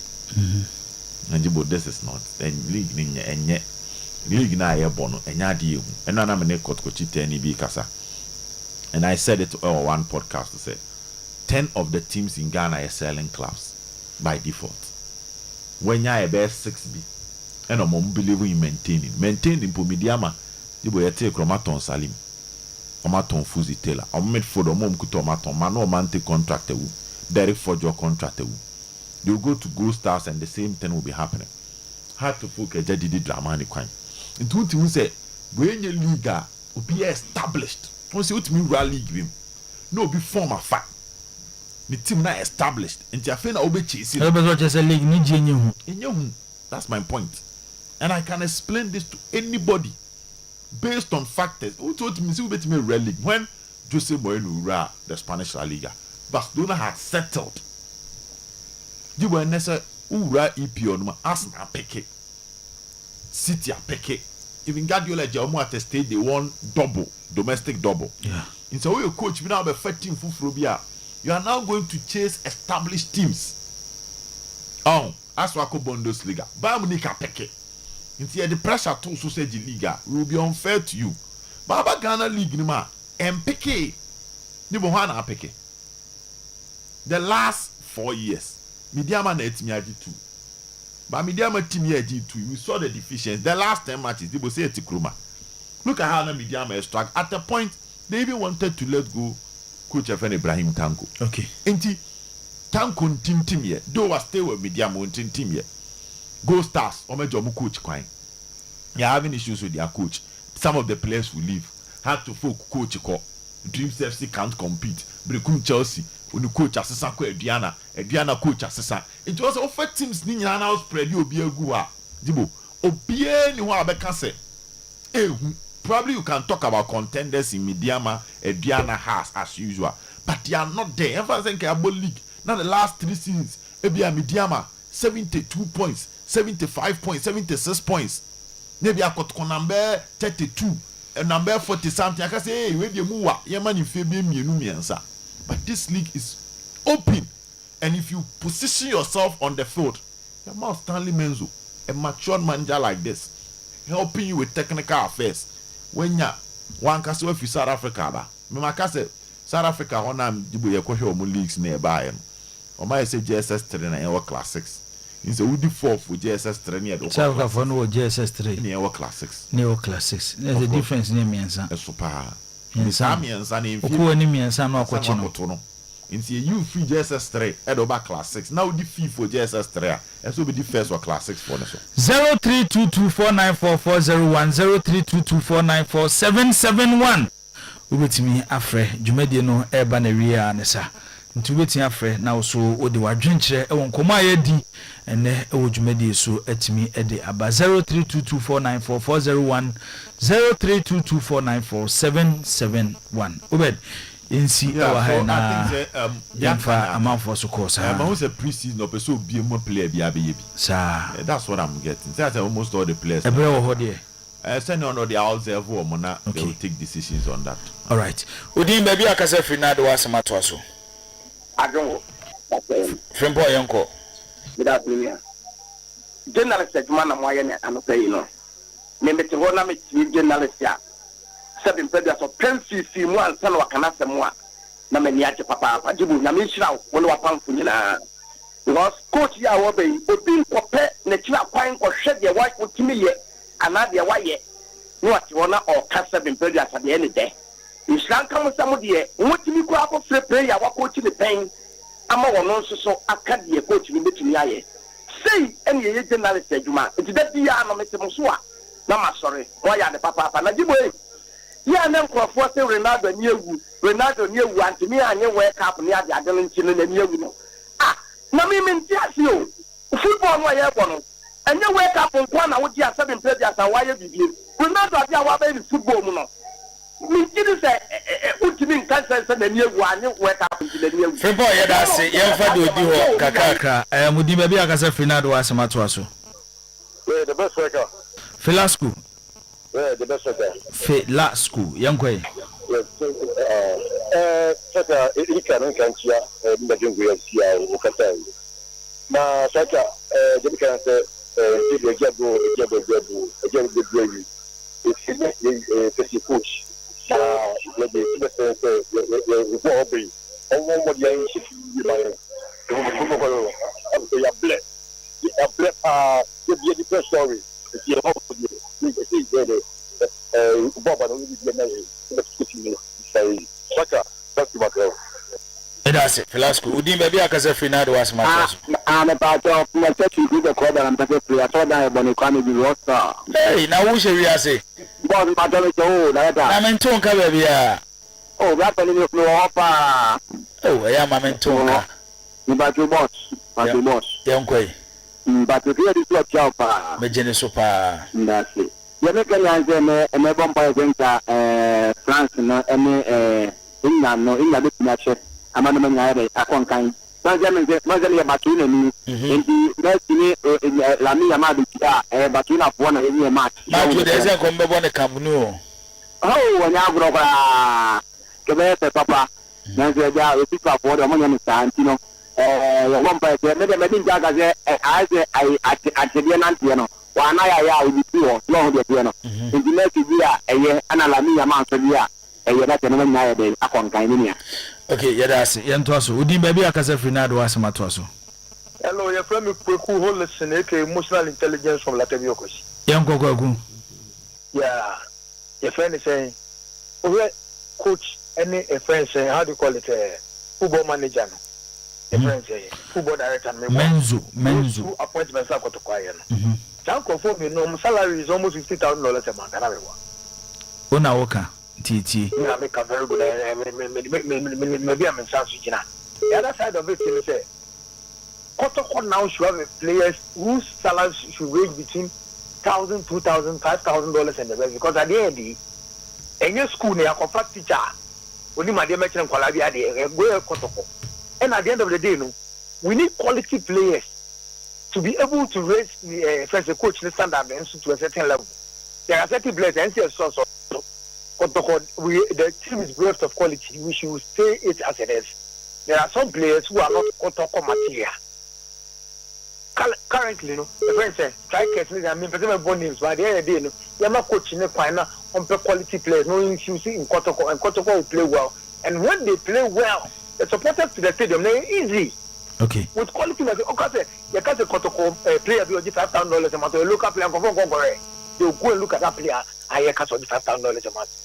Okay. That's it. You move somewhere. Udi baby akasa Fernando Asamatoso. Yes, sir. About yes, sir. About there. Adumo. Where you are what you are doing now, Robert. Robbie, young boy. I put that to the now, about you will tell Kotoko, or your coach.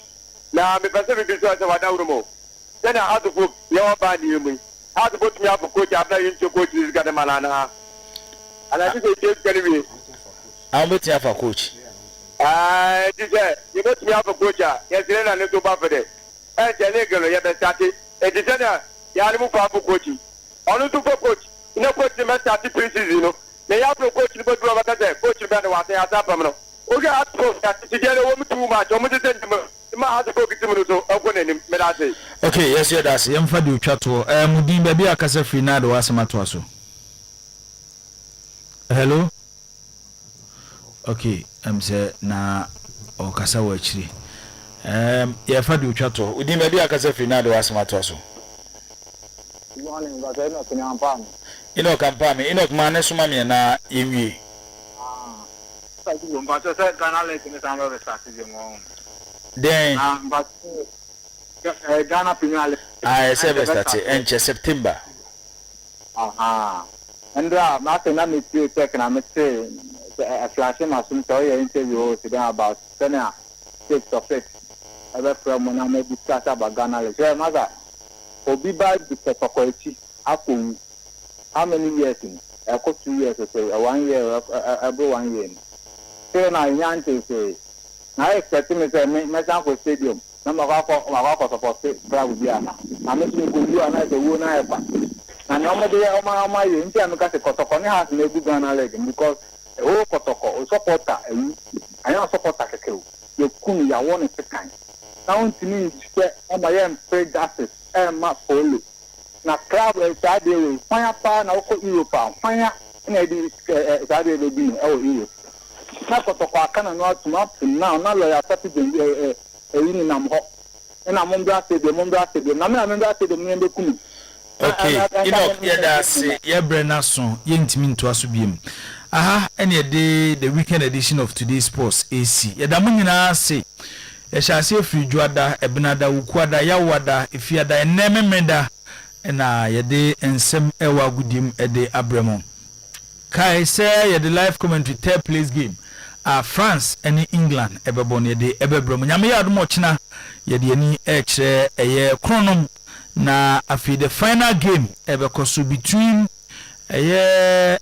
Argentina and Spain no and also the live commentary at the Abremo Yebedo bibia se okan ho eye na wotwe mu nyina etayechi se mpaye so na abo ye maye nyame inshallah se obo mpaye ede emaye nyame ya aduma adwada yebese hia na agudie mu nsema hodo ayede ebremo free the studios of Oyerepa 100.7 Kumasi Adum Bosheba Plaza ho ena wo hwe ya onsa ebetimi akan na yasa etimi ede abremo yebeda ye team of producers as Samuel K. Mensa Visa Sheka omunyina edo Mas Clementino the Darling Boy Babayisa the sports lawyer Bafo wa the Dangerman say Obed captain captain Siasia and afi Al Hassan Said Kofi Zakito general manager sometime Utwe Champon enyina na wotwimu na yedi dwuma agudim ayede abremo yenua Solomon Kata Solo yebema yako Solo epapa aka baby nti Solo eyawum nimse ebusuano edi areho yetawachi ewo ebra eye asem kesisi ato ebra wolusu anasa wahwe wo papa yetawachi yema wo yako nyame no ono anedema ono aso na egie se ho den na nyame onye ni bibia akwa nyankopon onye mistake nyame onye mistake yede musia same enko